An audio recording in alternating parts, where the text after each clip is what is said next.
ਤੁਸੀਂ ਸੁਣ ਰਹੇ ਹੋ ਨਾਨਕ ਸਿੰਘ ਦਾ ਨੋਵਲ ਮੰਝਧਾਰ ਅੰਕ 8ਵਾਂ। ਇੱਕ ਵਾਰੀ, ਦੋ ਵਾਰੀ, ਤਿੰਨ ਵਾਰੀ ਉਸਨੇ ਘੰਟੀ ਦਾ ਸਵਿਚ ਦਬਾਇਆ, ਪਰ ਅੰਦਰੋਂ ਕੋਈ ਜਵਾਬ ਨਾ ਮਿਲਿਆ। ਹਨੇਰੀ ਰਾਤ ਸੀ। ਸੜਕਾਂ ਦੀਆਂ ਲਾਲਟੇਨਾਂ ਘੱਟੇ ਮਿੱਟੀ ਦੇ ਕਾਰਨ ਧੁੰਦਲੀਆਂ ਸਨ। ਝੱਖੜ ਦੀ ਡਰਾਉਣੀ ਤੇ ਬੇਰਸ ਜਿਹੀ ਆਵਾਜ਼ ਤੋਂ ਬਿਨਾਂ ਕੁਝ ਵੀ ਸੁਣਾਈ ਨਹੀਂ ਸੀ ਦੇ ਰਿਹਾ। ਵਕਤ 11:30 ਦਾ ਹੋਵੇਗਾ।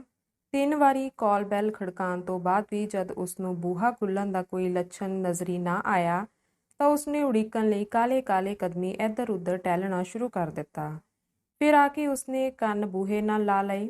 ਇੱਕ ਅੱਧ ਮਿੰਟ ਜਦ ਹੋਰ ਲੰਘ ਗਿਆ ਤਾਂ ਉਸਨੇ ਘਸਿਆਈ ਜਿਹੀ ਪਹਿਲਾਂ ਹੌਲੀ, ਫਿਰ ਉਚੇਰੀ ਤੇ ਫਿਰ ਉਦੋਂ ਵੀ ਉੱਚੀ ਆਵਾਜ਼ ਵਿੱਚ ਪੁਕਾਰਿਆ, ਡਾਕਟਰ ਜੀ, ਡਾਕਟਰ ਜੀ, ਡਾਕਟਰ ਜੀ। ਜਿਉਂ-ਜਿਉਂ ਘੜੀਆਂ ਪਲ ਬੀਤਦੇ ਜਾਂਦੇ ਸਨ, ਉਸਦਾ ਸਬਰ ਬੇਕਾਬੂ ਹੁੰਦਾ ਜਾ ਰਿਹਾ ਸੀ। ਉਸਦਾ ਦਿਲ ਚਾਹਿਆ ਕਿ ਜ਼ੋਰ-ਜ਼ੋਰ ਦੀ ਮੁੱਖੀਆਂ ਨਾਲ ਬੂਹਾ ਭੰਨੇ। ਪਹਿਲਾਂ ਤਾਂ ਇਸ ਢੰਗ ਨੂੰ ਸਭਿਅਤਾਹੀਨ ਸਮਝ ਕੇ ਵਰਤਨੋਂ ਉਸ ਸੰਕੋਚ ਕੀਤਾ, ਪਰ ਹਾਰ ਕੇ ਉਸਨੂੰ ਇਹੋ ਕਰਨਾ ਪਿਆ। ਇਤਨੀ ਜ਼ੋਰ ਦੀ ਉਸਨੇ ਬੂਹੇ ਨੂੰ ਥੱਪੜ ਮਾਰਨੇ ਸ਼ੁਰੂ ਕੀਤੇ ਕਿ ਉਸਦੇ ਹੱਥ ਲਾਲ ਹੋ ਗਏ। ਕੜਿਚ ਕੜਿਚ ਚਿਟਕਣੀ ਖੁੱਲ੍ਹਣ ਦੀ ਆਵਾਜ਼ ਆਈ। ਫਿਰ ਫਾਟਕ ਦੇ ਤਾਕ ਵਿਚਲੀ ਤਾਕੀ ਇੰਨੀ ਕੁ ਖੁੱਲ੍ਹੀ ਜਿਸ 'ਚੋਂ ਸਿਰ ਹੀ ਮਸੇ ਬਾਹਰ ਨਿਕਲ ਸਕਿਆ, ਤੇ ਨਾਲ ਹੀ ਇੱਕ ਕੜਕਵੀਂ ਗੁਸੈਲੀ ਆਵਾਜ਼ ਉਸਨੇ ਸੁਣੀ, ਕੌਣ ਇਸ ਵੇਲੇ ਬੂਹਾ ਭੰਨ ਰਿਹਾ ਹੈ? ਪਤਾ ਨਹੀਂ ਜੋ ਅੰਦਰ ਵੀ ਆਦਮੀ ਸੁੱਤਾ ਹੈ। ਬੋਲਣ ਵਾਲੇ ਦੀ ਨਜ਼ਰ ਜਿਉਂ ਹੀ ਬਾਹਰ ਖਲੋਤੇ ਆਕਾਰ ਉੱਤੇ ਪਈ ਕਿ ਉਹ ਬੋਲਦਾ ਰੁਕ ਗਿਆ। ਸ਼ਾਇਦ ਇਸ ਕਰਕੇ ਕਿ ਬਾਹਰਲਾ ਆਕਾਰ ਮਰਦਾਵਾ ਨਹੀਂ ਸੀ। ਸ਼ਾਇਦ ਨੀਂਦਰ ਵਿੱਚ ਹੋਣ ਕਰਕੇ ਉਹ ਪਹਿਲਾਂ ਇਸ ਦਾ ਅਨੁਮਾਨ ਨਹੀਂ ਸੀ ਲਾ ਸਕਿਆ। ਜਿਵੇਂ ਡਾਕਟਰ ਸਾਹਿਬ ਨੂੰ ਮਿਲਣਾ ਹੈ, ਇੱਕ ਮਰੀਜ਼ ਪਾਸ ਲੈ ਜਾਣ ਲਈ ਕੁੜੀ ਨੇ ਹਲੀਮ ਸਾਊ ਤੇ ਤਰਲੇ ਭਰੀ ਆਵਾਜ਼ ਵਿੱਚ ਕਿਹਾ, ਪਰ ਇਸ ਦਾ ਅਸਰ ਕੁਝ ਨਾ ਹੋ ਸਕਿਆ। ਇੱਕ ਕਰਕਸ਼ ਤੇ ਰੁੱਖੀ ਜਿਹੀ ਆਵਾਜ਼ ਆਈ, ਉਹ ਇਸ ਵੇਲੇ ਨਹੀਂ ਮਿਲ ਸਕਦੇ, ਸਵੇਰੇ ਆਉਣਾ, ਤੇ ਖੱਪ ਕਰਕੇ ਤਾਕੀ ਬੰਦ ਕਰ ਦਿੱਤੀ। ਜਰਾ ਠਹਿਰੋ, ਕਹਿੰਦਿਆਂ ਜਿਵੇਂ ਕੋਈ ਗੋਲਾ ਪਾਟਦਾ ਹੈ, ਮੁਟਿਆਰ ਨੇ ਛੇਤੀ ਨਾਲ ਅਗਾਂਹ ਵੱਧ ਕੇ ਤਾਕੀ ਨੂੰ ਜ਼ੋਰ ਨਾਲ ਧੱਕਾ ਦਿੱਤਾ, ਜਿਸ ਨਾਲ ਉਹ ਪੂਰੀ ਖੁੱਲ੍ਹ ਗਈ। ਅੰਦਰਲੇ ਆਦਮੀ ਦਾ ਹੱਥ ਚਿੜਕਣੀ ਅੜਾਉਣ ਵਿੱਚ ਕਾਮਯਾਬ ਨਾ ਹੋ ਸਕਿਆ ਤੇ ਜ਼ੋਰ ਨਾਲ ਬਾਰੀ ਖੁੱਲ੍ਹਣ ਕਰਕੇ ਉਸਦੀ ਉਂਗਲ ਦਾ ਜਰਾ ਕੁ ਹਿੱਸਾ ਚਿਟਕਣੀ ਦੀ ਜਦ ਵਿੱਚ ਆ ਕੇ ਜ਼ਖਮੀ ਹੋ ਗਿਆ। ਜੇ ਇਹੋ ਜਿਹੀ ਬੇਹੂਦਾ ਹਰਕਤ ਕਰਨ ਵਾਲਾ ਇਸਤਰੀ ਦੀ ਥਾਂ ਕੋਈ ਮਰਦ ਹੁੰਦਾ ਤਾਂ ਉਹ ਜ਼ਰੂਰ ਹੀ ਇਸ ਅਮੋੜਪਣੇ ਦਾ ਬਦਲਾ ਲੈਂਦਾ। ਸਿਰ ਦੁਬਾਰਾ ਬਾਹਰ ਨਿਕਲਿਆ। ਇਸ ਤੋਂ ਪਹਿਲਾਂ ਕਿ ਸਿਰ ਆਪਣੇ ਗੁੱਸੇ ਦਾ ਨਜ਼ਲਾ ਝਾੜਦਾ, ਕੁੜੀ ਜਿਵੇਂ ਕਿਸੇ ਨੂੰ ਹੁਕਮ ਦੇਈਦਾ ਹੈ, ਉਸਦੀਆਂ ਅੱਖਾਂ ਵਿੱਚ ਅੱਖਾਂ ਗੱਡ ਕੇ ਬੋਲੀ, ਮੈਂ ਕਹਿੰਨੀ ਆ ਡਾਕਟਰ ਸਾਹਿਬ ਨੂੰ ਜਲਦੀ ਖਬਰ ਕਰੋ, ਮਰੀਜ਼ ਦੀ ਹਾਲਤ ਖਤਰਨਾਕ ਹੈ, ਮੈਂ ਜ਼ਿਆਦਾ ਨਹੀਂ ਉਡੀਕ ਸਕਦੀ। ਆਪਣਾ ਗੁੱਸਾ ਨਾ ਕੱਢ ਸਕਣ ਦੇ ਅਰਮਾਨ ਵਿੱਚ ਅੰਦਰਲਾ ਆਦਮੀ ਬੇਵਸੀ ਜਿਹੀ ਦਾ ਅਨੁਭਵ ਕਰਦਾ ਹੋਇਆ ਬੋਲਿਆ, ਉਹ ਇਸ ਵੇਲੇ ਆਰਾਮ ਕਰ ਰਹੇ ਨੇ। ਕੁੜੀ ਨੇ ਪਹਿਲਾਂ ਵਰਗੀ ਹੀ ਰੋਪ ਬੀਲੀ ਨਜ਼ਰ ਨਾਲ ਉਸ ਵੱਲ ਤੱਕਦਿਆਂ ਫਿਰ ਕਿਹਾ, ਕੋਈ ਹਰਜ ਨਹੀਂ, ਤੁਸੀਂ ਜਗਾਓ ਉਹਨਾਂ ਨੂੰ। ਇੱਕ ਬਿਮਾਰ ਦੀ ਜ਼ਿੰਦਗੀ ਨਾਲੋਂ ਉਹਨਾਂ ਦਾ ਆਰਾਮ ਜ਼ਿਆਦਾ ਕੀਮਤੀ ਨਹੀਂ। ਜਰਾ ਹੌਲੀ ਬੋਲ ਬੀਬੀ। ਸਖਤ ਖਿੱਚ ਤੇ ਕ੍ਰੋਧ ਵਿੱਚ ਉਹ ਬੋਲਿਆ, ਡਾਕਟਰ ਸਾਹਿਬ ਨਾਲ ਦੇ ਕਮਰੇ ਵਿੱਚ ਆਰਾਮ ਕਰ ਰਹੇ ਨੇ, ਰੌਲਾ ਸੁਣ ਕੇ ਜਾਗ ਪੈਣਗੇ। ਮੈਂ ਤਾਂ ਇਹਨਾਂ ਬਾਬਤ ਸੁਣਿਆ ਹੋਇਆ ਸੀ। ਕੁੜੀ ਪਹਿਲਾਂ ਨਾਲੋਂ ਵੀ ਜ਼ੋਰਦਾਰ ਆਵਾਜ਼ ਵਿੱਚ ਬੋਲੀ ਕਿ ਡਾਕਟਰ ਆਨੰਦ ਧਰਮ ਦੀ ਮੂਰਤ ਹੈ, ਸੇਵਾ ਦਾ ਅਵਤਾਰ ਹੈ। ਕੀ ਇਹ ਐਵੇਂ ਗੱਪਾਂ ਹੀ ਨੇ ਲੋਕਾਂ ਦੀਆਂ? ਜਿਸ ਡਾਕਟਰ ਨੂੰ ਮਰੀਜ਼ ਦੀ ਜਾਨ ਨਾਲੋਂ ਆਪਣੀ ਨੀਂਦਰ ਜ਼ਿਆਦਾ ਪਿਆਰੀ ਏ, ਮੈਂ ਤੇ ਸਮਝਣੀ ਆ ਐਵੇਂ ਲੋਕਾਂ ਨੇ ਉਸਦੀ ਹਵਾ। ਬਾਕੀ ਦਾ ਵਾਕ ਅੰਸ਼ ਉਸਦੇ ਮੂੰਹੋਂ ਨਿਕਲਦਾ ਰੁਕ ਗਿਆ। ਸ਼ਾਇਦ ਉਹ ਡਾਕਟਰ ਦੀ ਸ਼ਾਨ ਵਿੱਚ ਕੋਈ ਭੈੜਾ ਸ਼ਬਦ ਕਹਿਣ ਲਈ ਤਿਆਰ ਹੋ ਗਈ ਸੀ। ਚਾਹੁੰਦਾ ਹੋਇਆ ਵੀ ਕਿ ਕੁੜੀ ਦੀ ਗੁਸਤਾਖੀ ਦਾ ਜਵਾਬ ਉਸੇ ਤਰ੍ਹਾਂ ਦੇ ਅੰਦਾਜ਼ ਵਿੱਚ ਦੇਵੇ, ਉਹ ਆਦਮੀ ਇਸ ਵਿੱਚ ਕਾਮਯਾਬ ਨਾ ਹੋ ਸਕਿਆ। ਉਸਨੇ ਕੁੜੀ ਦੀਆਂ ਗੱਲਾਂ ਸੁਣੀਆਂ ਕਰ ਛੱਡਣੀਆਂ ਚਾਹੀਆਂ, ਪਰ ਨਹੀਂ ਕਰ ਸਕਿਆ। ਕਹਿੰਦੇ ਨੇ ਹੁਸਨ ਵਿੱਚ ਜਾਦੂ ਹੁੰਦਾ ਹੈ। ਸ਼ਾਇਦ ਕਿਸੇ ਇਹੋ ਜਿਹੇ ਹੀ ਜਾਦੂ ਜਾਂ ਜਲਾਲ ਨੇ ਇਸ ਵੇਲੇ ਉਸਨੂੰ ਪ੍ਰਭਾਵਿਤ ਕਰ ਦਿੱਤਾ ਸੀ। ਪਤਲੇ ਸੁਬਕ ਜਿਹੇ ਸਰੀਰ ਵਿੱਚ ਐਡਾ ਜੋਸ਼ ਤੇ ਆਵਾਜ਼ ਵਿੱਚ ਐਡਾ ਦਬਦਬਾ, ਇਹ ਸ਼ਾਇਦ ਇਸ ਤੋਂ ਪਹਿਲਾਂ ਉਸ ਗੱਭਰੂ ਦੇ ਵੇਖਣ ਵਿੱਚ ਕਦੀ ਨਹੀਂ ਸੀ ਆਇਆ। ਉਹ ਹੁਸਨ ਦੀ ਝਾਲ ਨਾ ਝੱਲ ਸਕਿਆ, ਨਾ ਹੀ ਉਸਦੀ ਨਿਡਰਤਾ ਨਾਲ ਉਸਦੇ ਚਿਹਰੇ ਵੱਲ ਤੱਕ ਸਕਿਆ, ਜਿਸ ਤਰ੍ਹਾਂ ਦਾ ਉਸਦਾ ਸੁਭਾਅ ਸੀ। ਕੁਵੇਲੇ ਆਉਣ ਵਾਲੇ ਹਰ ਆਦਮੀ ਨੂੰ, ਵੱਡਾ ਹੋਵੇ ਭਾਵੇਂ ਛੋਟਾ, ਉਹ ਅਕਸਰ ਪਹਿਲੀ ਫਟਕਾਰ ਨਾਲ ਪਿਛਾਂਹ ਮੋੜ ਦਿੰਦਾ ਹੁੰਦਾ ਸੀ। ਪਰ ਇਸ ਮੋੜ ਕੁੜੀ ਦਾ ਕੀ ਕਰੇ, ਜਿਹੜੀ ਬਰਾਬਰ ਉਸਦੇ ਸਿਰ ਨੂੰ ਚੜੀ ਆ ਰਹੀ ਸੀ। ਕੁੜੀ ਦੇ ਹੋਠ ਇਸ ਵੇਲੇ ਗੁੱਸੇ ਨਾਲ ਥੋੜੇ ਕੰਬ ਰਹੇ ਸਨ। ਉਸਨੇ ਜਦ ਅੰਦਰਲੇ ਆਦਮੀ ਵੱਲੋਂ ਕੋਈ ਜਵਾਬ ਨਾ ਸੁਣਿਆ ਤਾਂ ਆਪਣੇ ਗੁਸਤਾਖ ਬੋਲਾਂ ਉੱਤੇ ਕੁਝ ਸ਼ਰਮਿੰਦਗੀ ਹੋ ਗਈ। ਆਪਣੇ ਲਹਿਜੇ ਨੂੰ ਜਰਾ ਕੁ ਨਰਮ ਕਰਦਿਆਂ ਉਸਨੇ ਪੁੱਛਿਆ, ਤੁਸੀਂ ਉਹਨਾਂ ਦੇ ਕੰਪਾਊਂਡਰ ਹੋ? ਕੁਝ ਦਬਕ ਕੇ, ਕੁਝ ਝੇਪ ਕੇ ਉਹ ਕਹਿਣ ਲੱਗਾ, ਹਾਂ ਮੈਂ ਕੰਪਾਊਂਡਰ ਹਾਂ, ਪਰ ਤੁਸੀਂ ਰਤਾ। ਹੌਲੀ ਬੋਲੋ ਬੀਬੀ, ਮੈਂ ਕਹਿ ਚੁੱਕਾ ਹਾਂ, ਡਾਕਟਰ ਸਾਹਿਬ ਨਾਲ ਦੇ ਕਮਰੇ ਵਿੱਚ ਸੁੱਤੇ ਹੋਏ ਨੇ। ਉਸਨੇ ਆਪਣਾ ਹੱਥ ਸੱਜੇ ਪਾਸੇ ਵੱਲ ਉਠਾਇਆ। ਕੰਪਾਊਂਡਰ ਮਧਰੇਕਾ ਤੇ ਜਰਾ ਭਾਰੇ ਸਰੀਰ ਦਾ ਨੌਜਵਾਨ ਸੀ। ਚਿਹਰਾ ਗੋਲ ਜਿਹਾ ਤੇ ਅੱਖਾਂ ਕੁਝ ਉਭਰੀਆਂ ਹੋਈਆਂ। ਉਸਦੇ ਸਿਰ ਦੇ ਵਿਚਕਾਰ ਕਰਕੇ ਛੋਟੀ ਜਿਹੀ ਟੋਟਰੀ ਸੀ। ਆਸੇ-ਪਾਸੇ ਦੇ ਵਾਲਾਂ ਨੂੰ ਵਾਹ ਕੇ ਜਿਸ ਨੂੰ ਲੁਕਾਉਣ ਦੀ ਕੋਸ਼ਿਸ਼ ਕੀਤੀ ਗਈ ਸੀ, ਫਿਰ ਵੀ ਫੁੱਲੀਆਂ ਹੋਈਆਂ ਲਿਟਾਂ ਥੱਲਿਓਂ ਉਹ ਸਾਫ਼ ਦਿਸ ਰਹੀ ਸੀ। ਉਸਦੇ ਹੋਠ ਕੁਝ ਮੋਟੇ ਪਰ ਬੇਸੁਰੇ ਨਹੀਂ ਸਨ, ਜਿਨ੍ਹਾਂ ਉੱਤੇ ਬੱਜੀ ਹੋਈ ਪੇਪੜੀ ਤੋਂ ਉਹ ਪਾਨ ਖਾਣ ਦਾ ਆਦੀ ਮਾਲੂਮ ਹੁੰਦਾ ਸੀ। ਦੰਦ ਉਸਦੇ ਜਰਾ ਵਿਰਲੇ ਸਨ। ਕੰਨਾਂ ਵਿੱਚ ਇੱਕ ਛੇਕ ਤੋਂ ਜਾਪਦਾ ਸੀ ਬਾਲਪਨੇ ਵਿੱਚ ਉਹ ਨੱਤੀਆਂ ਪਾਉਂਦਾ ਰਿਹਾ ਹੋਵੇਗਾ। ਤੁਸੀਂ ਆਪ ਜਗਾਓਗੇ ਉਹਨਾਂ ਨੂੰ ਕਿ ਮੈਂ ਜਗਾਵਾਂ ਜਾ ਕੇ? ਜਿਸ ਪਾਸੇ ਕੰਪਾਊਂਡਰ ਨੇ ਡਾਕਟਰ ਦੇ ਸੁੱਤੇ ਹੋਣ ਦਾ ਸੰਕੇਤ ਕੀਤਾ ਸੀ, ਬਾਰੀ ਚੋਂ ਲੰਘ ਕੇ ਉਸੇ ਪਾਸੇ ਕਦਮ ਵਧਾਉਂਦੀ ਹੋਈ ਕੁੜੀ ਬੋਲੀ। ਪਰ ਬੀਬੀ, ਉਹ ਕਾਫੀ ਨਰਮ ਹੋ ਕੇ ਬੋਲਿਆ, ਉਹਨਾਂ ਇਸ ਵੇਲੇ ਉੱਠਣਾ ਕੋਈ ਨਹੀਂ। ਦਿਨ ਰਾਤ ਦੀ ਮਸਰੂਫੀਅਤ ਤੋਂ ਬਾਅਦ ਮਸਾਂ 5-4 ਘੰਟੇ ਉਹਨਾਂ ਨੂੰ ਨੀਂਦਰ ਦਾ ਮੌਕਾ ਮਿਲਦਾ ਏ। ਇਸ ਗੱਲ ਦਾ ਜਵਾਬ ਮੈਂ ਤੁਹਾਨੂੰ ਦੇ ਚੁੱਕੀ ਹਾਂ, ਕਹਿੰਦੀ ਹੋਈ ਉਹ ਰਵਾ ਰਵੀ ਉਧਰੇ ਟੁਰ ਪਈ। ਉਸ ਦੇ ਪਿੱਛੇ ਕੰਪਾਊਂਡਰ ਵੀ, ਪਰ ਉਹਨਾਂ ਦੋਹਾਂ ਨੂੰ ਡਾਕਟਰ ਦੇ ਸੌਣ ਕਮਰੇ ਤੱਕ ਪਹੁੰਚਣ ਦੀ ਲੋੜ ਨਹੀਂ ਪਈ। ਨਮਸਤੇ ਡਾਕਟਰ ਜੀ, ਕੁੜੀ ਨੇ ਡਾਕਟਰ ਨੂੰ ਰਾਹ ਤੇ ਸਤੂਤ ਵਿੱਚ ਆਪਣੇ ਵੱਲ ਤੁਰੇ ਆਉਂਦਿਆਂ ਤੱਕ ਕੇ ਨਿਮਰਤਾ ਨਾਲ ਹੱਥ ਜੋੜੇ। ਸ਼ਾਇਦ ਰੌਲਾ ਸੁਣ ਕੇ ਡਾਕਟਰ ਆਪਣੇ ਆਪ ਹੀ ਜਾਗ ਪਿਆ ਸੀ। ਕੰਪਾਊਂਡਰ ਨੂੰ ਸੁੱਖ ਦਾ ਸਾਹ ਆਇਆ। ਉਸਨੇ ਸ਼ੁਕਰ ਕੀਤਾ ਜੋ ਕੁਵੇਲੇ ਜਗਾਨ ਕਰਕੇ ਉਸ ਨੂੰ ਮਾਲਕ ਦੀਆਂ ਝਿੜਕਾਂ ਨਹੀਂ ਖਾਣੀਆਂ ਪੈਣੀਆਂ। "ਓ ਤੁਸੀਂ?" ਜਿਵੇਂ ਬਿਨਾਂ ਮਰਜ਼ੀ ਤੋਂ ਡਾਕਟਰ ਦੇ ਮੂੰਹੋਂ ਨਿਕਲ ਗਿਆ, ਪਰ ਇਹ ਇੰਨੀ ਹੌਲੀ ਉਸਦੇ ਬੁੱਲ੍ਹਾਂ ਚੋਂ ਨਿਕਲਿਆ ਜਿਸ ਨੂੰ ਕੁੜੀ ਨੇ ਨਾ ਤਾਂ ਭਾਵੇਂ ਸੁਣ ਲਿਆ ਹੋਵੇ, ਪਰਾਂ ਹਟਵੇਂ ਥਾਂ ਖੜੋਤੇ ਕੰਪਾਊਂਡਰ ਨੇ ਨਹੀਂ ਸੁਣਿਆ। ਭਾਵੇਂ ਆਇਆ ਉਹ ਵੀ ਕੰਪਾਊਂਡਰ ਵਾਂਗ ਗੁੱਸੇ ਦਾ ਭਰਿਆ ਹੋਇਆ ਸੀ, ਪਰ ਕੁੜੀ ਉੱਤੇ ਨਜ਼ਰ ਪੈਂਦਿਆਂ ਹੀ ਜਿਵੇਂ ਕਿਸੇ ਨੇ ਉਸਦੇ ਦਿਲ ਉੱਤੇ ਬਰਫ਼ ਦੀ ਡਲੀ ਰੱਖ ਦਿੱਤੀ।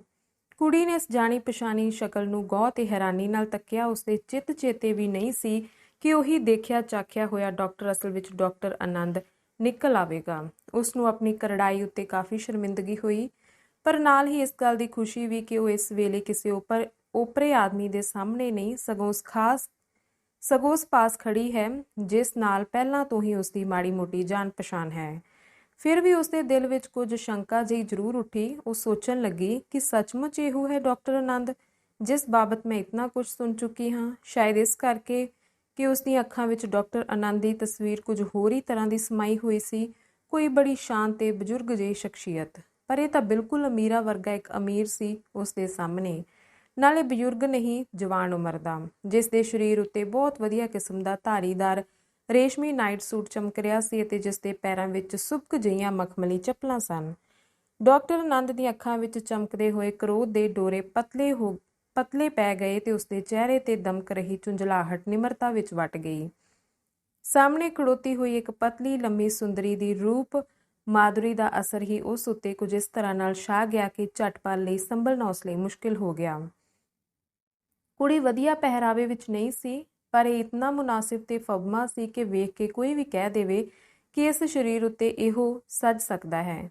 ਕੁੜੀ ਦੀਆਂ ਅੱਖਾਂ ਦੇ ਕੁਦਰਤੀ ਕਾਲੋਂ ਤੇ ਹੋਠਾਂ ਦੀ ਕੁਦਰਤੀ ਲਾਲੀ ਵਿੱਚ ਕੋਈ ਮਿਕਤਾ ਨੀਸੀ ਜਿਹਾ ਆਕਰਸ਼ਣ ਸੀ। ਭੋਲਾ, ਨਿਰਛਲ, ਸੁਹਿਰਦ ਤੇ ਸਵੈਮਾਨ ਸੂਚਕ ਪ੍ਰਭਾਵ ਸੀ ਉਸਦਾ। ਚਿੰਤਾ ਤੇ ਘਬਰਾਹਟ ਨੇ ਰਲ ਕੇ ਜਿਸ ਨੂੰ ਹੋਰ ਵੀ ਹਿਰਦੇ ਸਪਰਸ਼ੀ ਬਣਾ ਦਿੱਤਾ ਸੀ। ਉਸਨੇ ਇਸ ਵੇਲੇ ਮੋਟੇ ਡੋਰੀਏ ਦਾ ਕਾਲਾ ਦੁਪੱਟਾ ਲਿਆ ਹੋਇਆ ਸੀ, ਜਿਹੜਾ ਆਦਤਨ ਹੀ ਤਾਂ ਖਬਰੇ ਬੇਪਰਵਾਹੀ ਨਾਲ ਅਥਵਾ ਤੇਜ਼ ਹਵਾ ਕਰਕੇ ਸਿਰੋਂ ਲੱਥ ਕੇ ਉਸਦੇ ਗਲੇ ਵਿੱਚ ਪਿਆ ਹੋਇਆ ਸੀ, ਜਿਸ ਦੇ ਹੇਠੋਂ ਉਸਦੇ 2 ਗੋਰੇ ਹੱਥ ਜਿਹੜੇ ਦੋਹਾਂ ਪਾਸਿਆਂ ਨਾਲ ਲਟਕ ਰਹੇ ਸਨ, ਡਾਕਟਰ ਆਨੰਦ ਨੂੰ ਬੜੇ ਦਿਲ ਲੁਭਾਉਣੇ ਮਾਲੂਮ ਹੁੰਦੇ ਸਨ। ਸਿਰ ਦੇ ਵਾਲ ਉਸਦੇ ਭਾਵੇਂ ਸੁਚੱਜੇ ਢੰਗ ਨਾਲ ਵਾਏ ਹੋਏ ਸਨ, ਪਰ ਕੁਵੇਲੇ ਦੀ ਭੱਜ ਦੌੜ ਤੇ ਹਫੜਾ ਦਫੜੀ ਨਾਲੇ ਹਵਾ ਦੇ ਕਾਰਨ ਉਹ ਖਿੰਡਵੀ ਜਿਹੀ ਹਾਲਤ ਵਿੱਚ ਸਨ, ਜਿਸ ਨਾਲ ਉਸਦੀ ਸੁੰਦਰਤਾ ਘਟਣ ਦੇ ਥਾਂ ਸਗੋਂ ਹੋਰ ਵੀ ਨਿਖਰੀ ਮਾਲੂਮ ਹੁੰਦੀ ਸੀ। ਇਸ ਸਭ ਕਾਸੇ ਤੋਂ ਜਾਪਦਾ ਸੀ ਕਿ ਗਰੀਬੀ ਦੀ ਹਾਲਤ ਵਿੱਚ ਵੀ ਉਹ ਆਪਣੇ ਸੁਹੱਪਣ ਨੂੰ ਸੰਭਾਲਣ ਵੱਲੋਂ ਬੇਧਿਆਨੀ ਨਹੀਂ ਰਹਿੰਦੀ।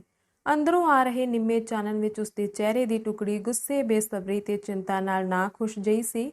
ਉਸਦੀਆਂ ਅੱਖਾਂ ਦੀ ਨੀਲੀ ਭਾਅ ਮਰਦ ਲਈ ਖਿੱਚਦਾ ਤੇ ਤੀਵੀਂ ਲਈ ਈਰਖਾ ਦਾ ਕਾਰਨ ਬਣ ਸਕਦੀ ਸੀ। ਡਾਕਟਰ ਆਨੰਦ ਨੇ ਇੱਕ ਤੋਂ ਬਾਅਦ ਦੂਜੀ ਵਾਰੀ ਉਸ ਵੱਲ ਕੁਝ ਓਪਰੀ ਨਜ਼ਰੇ ਤੱਕਿਆ, ਜੋ ਸ਼ਾਇਦ ਕੰਪਾਊਂਡਰ ਦੀਆਂ ਅੱਖਾਂ ਨੂੰ ਧੋਖਾ ਦੇਣ ਲਈ ਸੀ। ਸਰਪਟ ਦੌੜਦਿਆਂ ਜਿਵੇਂ ਕਿਸੇ ਨੂੰ ਟੱਕਰ ਲੱਗ ਜਾਂਦੀ ਹੈ, ਡਾਕਟਰ ਦੀ ਉਹੀ ਹਾਲਤ ਸੀ ਤੇ ਇਸ ਹਾਲਤ ਨੂੰ ਲੱਗਦੀ ਵਾਹ ਕੰਪਾਊਂਡਰ ਤੋਂ ਲੁਕਾਉਣ ਲਈ ਆਪਣੇ ਸ਼ਬਦਾਂ ਵਿੱਚ ਕੁਝ ਤੁਰਸ਼ੀ ਲਿਆ ਕੇ ਉਸਨੇ ਕੁੜੀ ਨੂੰ ਕਿਹਾ, "ਕੀ ਗੱਲ ਹੈ ਬੀਬੀ, ਕੌਣ ਬਿਮਾਰ ਹੈ?" "ਜੀ, ਮੇਰਾ ਛੋਟਾ ਭਰਾ।" "ਕੀ ਤਕਲੀਫ ਹੈ ਉਸਨੂੰ?" "ਪਤਾ ਨਹੀਂ ਜੀ ਕੀ ਹੋ ਗਿਆ ਉਸਨੂੰ, ਚੰਗਾ ਭਲਾ ਸੀ ਇੱਕਦਮ ਜਬਾੜੇ ਦੋਵੇਂ ਮਿਲ ਗਏ ਸੂ। ਦੰਦਾਂ ਦੀਆਂ ਉਤਲੀਆਂ ਬੀੜਾਂ ਚੀਕਣ ਸਿਉਂਤੀਆਂ ਗਈਆਂ ਸੂ। ਉਹ ਬੜੀ ਤਕਲੀਫ ਵਿੱਚ ਹੈ ਡਾਕਟਰ ਜੀ, ਪਰਮਾਤਮਾ ਦੇ ਵਾਸਤੇ ਛੇਤੀ ਚੱਲੋ। ਪਿੱਛੇ ਖੜੋਤਾ ਕੰਪਾਊਂਡਰ ਸ਼ਾਇਦ ਉਡੀਕ ਰਿਹਾ ਸੀ ਕਿ ਉਸ ਦਾ ਮਾਲਕ ਕਿਹੜੇ ਸ਼ਬਦਾਂ ਨਾਲ ਇਸ ਕੁਵੇਲੇ ਦੀ ਪ੍ਰਾਹੁਣੀ ਨੂੰ ਮੋੜਦਾ ਤੇ ਆਪਣੀ ਨੀਂਦਰ ਦਾ ਖੂਨ ਕਰਨ ਵਾਲੀ ਇਸ ਆਫਤ ਪਾਸੋਂ ਖਹਿੜਾ ਛੁਡਾਉਂਦਾ ਹੈ। ਪਰ ਡਾਕਟਰ ਨੂੰ ਜਦ ਉਸਨੇ ਬਜਾਏ ਕੋਈ ਤਲਖ ਤੁਰਸ਼ ਜਵਾਬ ਦੇਣ ਦੇ ਕਿਸੇ ਡੂੰਘੀ ਸੋਚ ਵਿੱਚ ਵੇਖਿਆ, ਜਿਵੇਂ ਬਿਮਾਰ ਦਾ ਹਾਲ ਪੁੱਛਣ ਵੇਲੇ ਅਕਸਰ ਸੋਚਿਆ ਕਰਦਾ ਸੀ, ਤਾਂ ਉਸਨੂੰ ਮਾਲਕ ਦਾ ਇਹ ਢੰਗ ਬੜਾ ਅਨੋਖਾ ਜਾਪਿਆ। ਪਹਿਲਾਂ ਵੀ ਕਦੀ ਉਸਨੂੰ ਇਹ ਤਕਲੀਫ ਹੋਈ ਹੈ? ਡਾਕਟਰ ਨੇ ਉਸੇ ਗੰਭੀਰਤਾ ਵਿੱਚ ਕੁੜੀ ਨੂੰ ਪੁੱਛਿਆ। ਨਹੀਂ ਜੀ, ਕੁੜੀ ਨੇ ਸਿਰ ਹਿਲਾਉਂਦਿਆਂ ਜਵਾਬ ਦਿੱਤਾ। ਡਾਕਟਰ ਫਿਰ ਸੋਚੀ ਪੈ ਗਿਆ, ਮਾਨੋ ਉਸਨੂੰ ਆਪਣੀ ਬੇਆਰਾਮੀ ਭੁੱਲ ਗਈ ਹੋਵੇ। ਮੁੰਡੇ ਦੇ ਸਰੀਰ ਤੇ ਕੋਈ ਜ਼ਖਮ ਤਾਂ ਨਹੀਂ? ਡਾਕਟਰ ਨੇ ਚੋਰ ਨਜ਼ਰ ਨਾਲ ਇੱਕ ਵਾਰੀ ਫਿਰ ਕੁੜੀ ਦੇ ਦਿਲ ਖਿੱਚਵੇਂ ਨਕਸ਼ਾਂ ਵੱਲ ਤੱਕਦਿਆਂ ਪੁੱਛਿਆ। ਹੈ ਜੀ, ਕੁੜੀ ਨੇ ਤਸੱਲੀ ਭਰੀ ਕਾਹਲੀ ਨਾਲ ਜਵਾਬ ਦਿੱਤਾ। ਉਸ ਦੀ ਸੱਜੀ ਲੱਤ ਤੇ ਵੱਡਾ ਸਾਰਾ ਜ਼ਖਮ ਹੈ। ਕਿੰਨੇ ਕੁ ਚਿਰ ਦਾ? ਕੋਈ 4-5 ਮਹੀਨਿਆਂ ਤੋਂ ਮੇਰੇ ਖਿਆਲ ਵਿੱਚ। ਕਿਸ ਤਰ੍ਹਾਂ ਹੋਇਆ ਸੀ ਜ਼ਖਮ? ਜੀ, ਪਾਕਿਸਤਾਨ 'ਚੋਂ ਆਉਂਦਿਆਂ ਗੱਡੀ ਉੱਤੇ ਮੁਸਲਮਾਨਾਂ ਨੇ ਹਮਲਾ ਕਰ ਦਿੱਤਾ ਤੇ ਉਸਦੀ ਲੱਤ ਵਿੱਚ ਕਿਸੇ ਨੇ ਬਰਸ਼ਾ ਖਬੋ ਦਿੱਤਾ ਸੀ। ਡਾਕਟਰ ਨੇ ਹਮਦਰਦੀ ਦੇ ਰੰਗ ਵਿੱਚ ਪੁੱਛਿਆ। ਫਿਰ ਉਸਦੇ ਜ਼ਖਮ ਦਾ ਇਲਾਜ ਕੀਤਾ ਗਿਆ? ਜੀ, ਇਲਾਜ ਕੁਝ ਨਹੀਂ ਹੋ ਸਕਿਆ। ਕਿੰਨਾ ਚਿਰ ਤੋਂ ਵਿਚਾਰਾ ਬਗੈਰ ਇਲਾਜ ਤੋਂ ਰਿਹਾ, ਜਿਸ ਕਰਕੇ ਜ਼ਖਮ ਖਰਾਬ ਹੁੰਦਾ ਗਿਆ। ਫਿਰ ਕੁਝ ਚਿਰ ਹਸਪਤਾਲੋਂ ਪੱਟੀ ਕਰਾਉਂਦੇ ਰਹੇ, ਪਰ ਹਸਪਤਾਲ ਦੂਰ ਹੋਣ ਕਰਕੇ ਉਸ ਤੋਂ ਬਾਅਦ ਮੈਂ ਆਪ ਹੀ ਮਾੜੀ ਮੋਟੀ ਪੱਟੀ ਕਰ ਦਿੰਦੀ ਰਹੀ। ਸਮਝ ਲਿਆ। ਕਹਿਣ ਦੇ ਨਾਲ ਡਾਕਟਰ ਨੂੰ ਇਸ ਕੁੜੀ ਦੀਆਂ ਉਸ ਦਿਨ ਵਾਲੀਆਂ ਪੁੱਛਾਂ ਤੇ ਕਿਰਿਆਵਾਂ ਦਾ ਚੇਤਾ ਆ ਗਿਆ ਤੇ ਇਸ ਸਮਝਣ ਵਿੱਚ ਵੀ ਉਸਨੂੰ ਚਿਰ ਨਾ ਲੱਗਾ ਕਿ ਕੁੜੀ ਅਸਲ ਵਿੱਚ ਆਪਣੇ ਭਰਾ ਲਈ ਸਰਜਰੀ ਸਿੱਖਣ ਖਾਤਰ ਹੀ ਕਦੀ-ਕਦੀ ਕੈਂਪ ਵਾਲੇ ਹਸਪਤਾਲ ਵਿੱਚ ਚਲੀ ਜਾਂਦੀ ਹੋਵੇਗੀ। ਉਸਨੇ ਕੰਪਾਊਂਡਰ ਨੂੰ ਬੈਗ ਵਿੱਚ ਜ਼ਰੂਰੀ ਚੀਜ਼ਾਂ ਰੱਖਣ ਦਾ ਹੁਕਮ ਦਿੱਤਾ ਤੇ ਕੁੜੀ ਨੂੰ ਵੇਟਿੰਗ ਰੂਮ ਵਿੱਚ ਬਿਠਾ ਕੇ ਆਪ ਕੱਪੜੇ ਬਦਲਣ ਲਈ ਚਲਾ ਗਿਆ। ਥੋੜੀ ਦੇਰ ਬਾਅਦ ਜਦ ਡਾਕਟਰ ਹਰ ਤਰ੍ਹਾਂ ਨਾਲ ਕੱਪੜੇ ਲੱਤੇ ਤੇ ਲੋੜੀਂਦੇ ਸਮਾਨ ਨਾਲ ਲੈਸ ਹੋ ਕੇ ਆਇਆ ਤਾਂ ਉਸਦੇ ਚਿਹਰੇ ਉੱਤੇ, ਜਿਹਾ ਕਿ ਅਕਸਰ ਇਹੋ ਜਿਹੇ ਵੇਲੇ ਹੋਇਆ ਕਰਦਾ ਸੀ, ਅਕੇਵੇਂ ਜਾਂ ਅਸੰਤੁਸ਼ਟਤਾ ਦਾ ਕੋਈ ਚਿੰਨ੍ਹ ਨਹੀਂ ਸੀ, ਸਗੋਂ ਇਸ ਦੇ ਥਾਂ ਲੁਕਵਾਂ ਜਿਹਾ ਹੁਲਾਸ ਸੀ। ਤੁਰਨ ਤੋਂ ਪਹਿਲਾਂ ਉਸਨੇ ਕੁੜੀ ਨੂੰ ਪੁੱਛਿਆ, ਕਿੰਨੀ ਕੁ ਦੂਰ ਹੈ ਤੁਹਾਡਾ ਘਰ? ਫਰਲਾਂਗ ਤੋਂ ਵੱਧ ਨਹੀਂ ਹੋਣਾ ਜੀ, ਕੁੜੀ ਨੇ ਜਵਾਬ ਦਿੱਤਾ। ਪਹਿਲਾਂ ਤਾਂ ਡਾਕਟਰ ਦੀ ਸਲਾਹ ਹੋਈ ਕਿ ਕੰਪਾਊਂਡਰ ਰਾਹੀਂ ਸ਼ੋਫਰ ਨੂੰ ਜਗਾ ਕੇ ਗੈਰੇਜ ਵਿੱਚੋਂ ਗੱਡੀ ਕਢਵਾ ਲਵੇ, ਪਰ ਕੁੜੀ ਦੇ ਮੂੰਹੋਂ ਉਸਨੇ ਹੁਣ ਤੋਂ ਪਹਿਲਾਂ ਆਪਣੇ ਬਿਸਤਰੇ ਤੇ ਪਿਆ ਜਿਹੜੀਆਂ ਗੱਲਾਂ ਸੁਣੀਆਂ ਸਨ, ਲੋਕੀ ਕਹਿੰਦੇ ਨੇ ਡਾਕਟਰ ਆਨੰਦ, ਤਾਂ ਉਹ ਉਸਦੇ ਨਾਲ ਪੈਦਲ ਹੀ ਤੁਰ ਪਿਆ। ਗੱਡੀ ਕੱਢਣ ਤੇ ਸਟਾਰਟ ਕਰਨ ਵਿੱਚ ਵੀ ਤਾਂ ਚੋਖੀ ਦੇਰ ਲੱਗ ਜਾਣੀ ਸੀ। ਮਕਾਨ ਅਸਲੋਂ ਹੀ ਛੋਟਾ ਜਿਹਾ ਸੀ। ਪਿੱਛੇ 2 ਨਿੱਕੀਆਂ-ਨਿੱਕੀਆਂ ਕੋਠੜੀਆਂ ਤੇ ਅੱਗੇ ਛੋਟਾ ਜਿਹਾ ਬਰਾਂਡਾ, ਬਸ। ਇਸ ਨੂੰ ਲਿੰਬ ਪੋਚ ਕੇ ਬੜੀ ਚਤੁਰਤਾ ਨਾਲ ਸਵਾਰਿਆ ਗਿਆ ਸੀ। ਥੋੜੇ ਜਿੰਨੇ ਭਾਂਡੇ, ਇੱਕ ਅੱਧ ਟਰੰਕ ਤੇ ਮਾਮੂਲੀ ਜਿਹਾ ਕੱਪੜਾ ਲੱਤਾ। ਹਰ ਚੀਜ਼ ਸੰਭਾਲ ਨਾਲ ਆਪੋ ਆਪਣੇ ਥਾਂ ਟਿਕੀ ਹੋਈ ਸੀ। ਕੂੜਾ ਕਰਕਟ ਜਾਂ ਮੱਖੀ ਮੱਛਰ ਕਿਤੇ ਨਾਂ ਨੂੰ ਨਹੀਂ ਸੀ। ਮਰੀਜ਼ ਦੀ ਕੋਠੜੀ ਵਿੱਚ ਵੜਦਿਆਂ ਡਾਕਟਰ ਆਨੰਦ ਦੀ ਨਜ਼ਰ ਇੱਕ ਅੰਨੇ ਮੁੰਡੇ ਤੇ ਪਈ, ਜਿਹੜਾ ਛੋਟੀ ਜੀ ਮੰਜੀ ਤੇ ਲੇਟਿਆ ਤਕਲੀਫ ਨਾਲ ਝਟਪਟਾ ਰਿਹਾ ਸੀ। ਦੰਦ ਜੁੜੇ ਹੋਏ ਹੋਣ ਕਰਕੇ ਉਸਦੀ ਤਕਲੀਫ ਹੋਰ ਵੀ ਵੱਧ ਗਈ ਸੀ, ਕਿਉਂਕਿ ਉਹ ਚਿਲਾ ਨਹੀਂ ਸੀ ਸਕਦਾ। ਉਸਦਾ ਸਰੀਰ ਕਾਫੀ ਹੱਦ ਤੱਕ ਆਕੜਿਆ ਹੋਇਆ ਤੇ ਚਿਹਰੇ ਦਾ ਰੰਗ ਨੀਲਾ ਸੀ। ਉਸ ਦੀਆਂ ਅੱਖਾਂ ਵਿੱਚੋਂ ਦਬਾ-ਦਬ ਪਾਣੀ ਵਹਿ ਰਿਹਾ ਸੀ, ਜਿਹੜੇ ਅਥਰੂ ਨਹੀਂ ਸਨ। ਇੱਕ ਬੁੱਢੜੀ, ਕੋਈ ਮਜ਼ਦੂਰਨ ਜਾਂ ਗਵਾਂਢਣ ਉਸਦੇ ਲਾਗੇ ਭੁੰਜੇ ਵਿਛੇ ਹੋਏ ਇੱਕ ਤੱਪੜ ਉੱਤੇ ਇਸ ਤਰ੍ਹਾਂ ਬੈਠੀ ਦਿਖਾਈ ਦਿੱਤੀ, ਜਿਵੇਂ ਵਿਗਾਰੀ ਫੜ ਕੇ ਲਿਆਂਦੀ ਗਈ ਹੋਵੇ, ਜਿਸਨੇ ਜਿਉਂ ਹੀ ਦੋਹਾਂ ਨੂੰ ਅੰਦਰ ਆਉਂਦਿਆਂ ਤੱਕਿਆਂ ਤੋਂ ਝਟਪਟ ਉੱਠ ਕੇ ਕੁੜੀ ਨੂੰ ਇਹ ਕਹਿੰਦੀ ਹੋਈ ਬਾਹਰ ਨਿਕਲ ਗਈ, ਲੈ ਬੀਬੀ, ਮੈਂ ਚੱਲੀ ਆਂ, ਘਰ ਕੱਲਾ ਏ, ਤੂੰ ਤੇ ਕਿੰਨੀ ਦੇਰ ਲਾ ਦਿੱਤੀ। ਅੱਛਾ ਜਾ ਮਾਈ, ਤੇਰਾ ਭਲਾ ਹੋਵੇ। ਧੰਨਵਾਦ ਦਿੰਦਿਆਂ ਕੁੜੀ ਨੇ ਉਸਨੂੰ ਕਿਹਾ ਤੇ ਫਿਰ ਧਿਆਨ ਉਸਨੇ ਬਿਮਾਰ ਵੱਲ ਮੋੜ ਲਿਆ। ਬੈਗ ਨੂੰ ਇੱਕ ਪਾਸੇ ਰੱਖ ਕੇ ਡਾਕਟਰ ਆਨੰਦ ਨੇ ਮਰੀਜ਼ ਦੀ ਦੇਖਭਾਲ ਸ਼ੁਰੂ ਕੀਤੀ। ਸਭ ਤੋਂ ਪਹਿਲਾਂ ਜਿਹੜੇ ਸ਼ਬਦ ਉਸਦੇ ਮੂੰਹੋਂ ਨਿਕਲੇ ਉਹ ਸਨ ਟੈਟਨਸ, ਖਤਰਨਾਕ ਕਿਸਮ ਦਾ ਟੈਟਨਸ, ਤੇ ਉਸਨੇ ਮਰੀਜ਼ ਦੀ ਲੱਤ ਤੋਂ ਪੱਟੀ ਖੋਲਣੀ ਸ਼ੁਰੂ ਕਰ ਦਿੱਤੀ। ਸਿਰ ਨੂੰ ਹੋਰ ਅਗਾਂਹ ਕਰਦੀ ਹੋਈ ਕੁੜੀ ਨੇ ਉਤਾਵਲੀ ਨਾਲ ਪੁੱਛਿਆ, ਟੈਟਨਸ ਕੀ ਹੁੰਦਾ ਡਾਕਟਰ ਜੀ?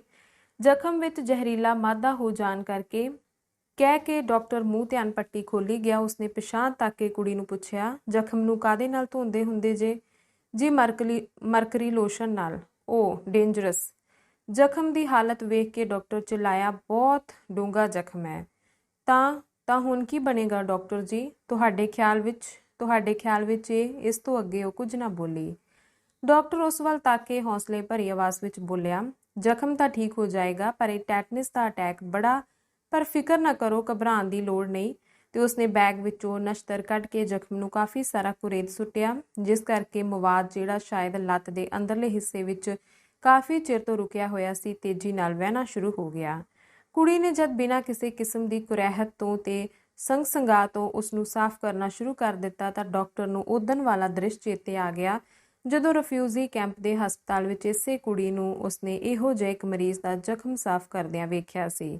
ਬੈਗ ਵਿੱਚੋਂ ਇੱਕ ਡਿਸ਼ ਕੱਢ ਕੇ ਉਸਨੇ ਲੋਸ਼ਨ ਤਿਆਰ ਕੀਤਾ। ਫਿਰ ਕੁਝ ਕਾਟਨ ਤੇ ਲੈਂਟ ਦਾ ਵੱਡਾ ਸਾਰਾ ਟੁਕੜਾ ਉਸਨੇ ਉਸਦੇ ਹਵਾਲੇ ਕਰ ਦਿੱਤਾ। ਤੁਸੀਂ ਇਹ ਕੰਮ ਖਤਮ ਕਰੋ, ਈਚਰ ਤੀਕ ਮੈਂ ਇੰਜੈਕਸ਼ਨ ਦਾ ਸਮਾਨ ਤਿਆਰ ਕਰ ਲਵਾਂ, ਕਹਿ ਕੇ ਡਾਕਟਰ ਨੇ ਸਪਿਰਿਟ ਵਾਲਾ ਸਟੋਵ ਕੱਢਿਆ। ਫਿਰ ਸਿਰਿੰਜ ਖੋਲ ਕੇ ਉਸਦੀ ਸੂਈ ਆਪ ਧੋਣ ਵਿੱਚ ਲੱਗ ਪਿਆ। ਟੀਕੇ ਦੀਆਂ ਟਿਊਬਾਂ ਉਹ ਨਾਲ ਹੀ ਲਈ ਆਇਆ ਸੀ।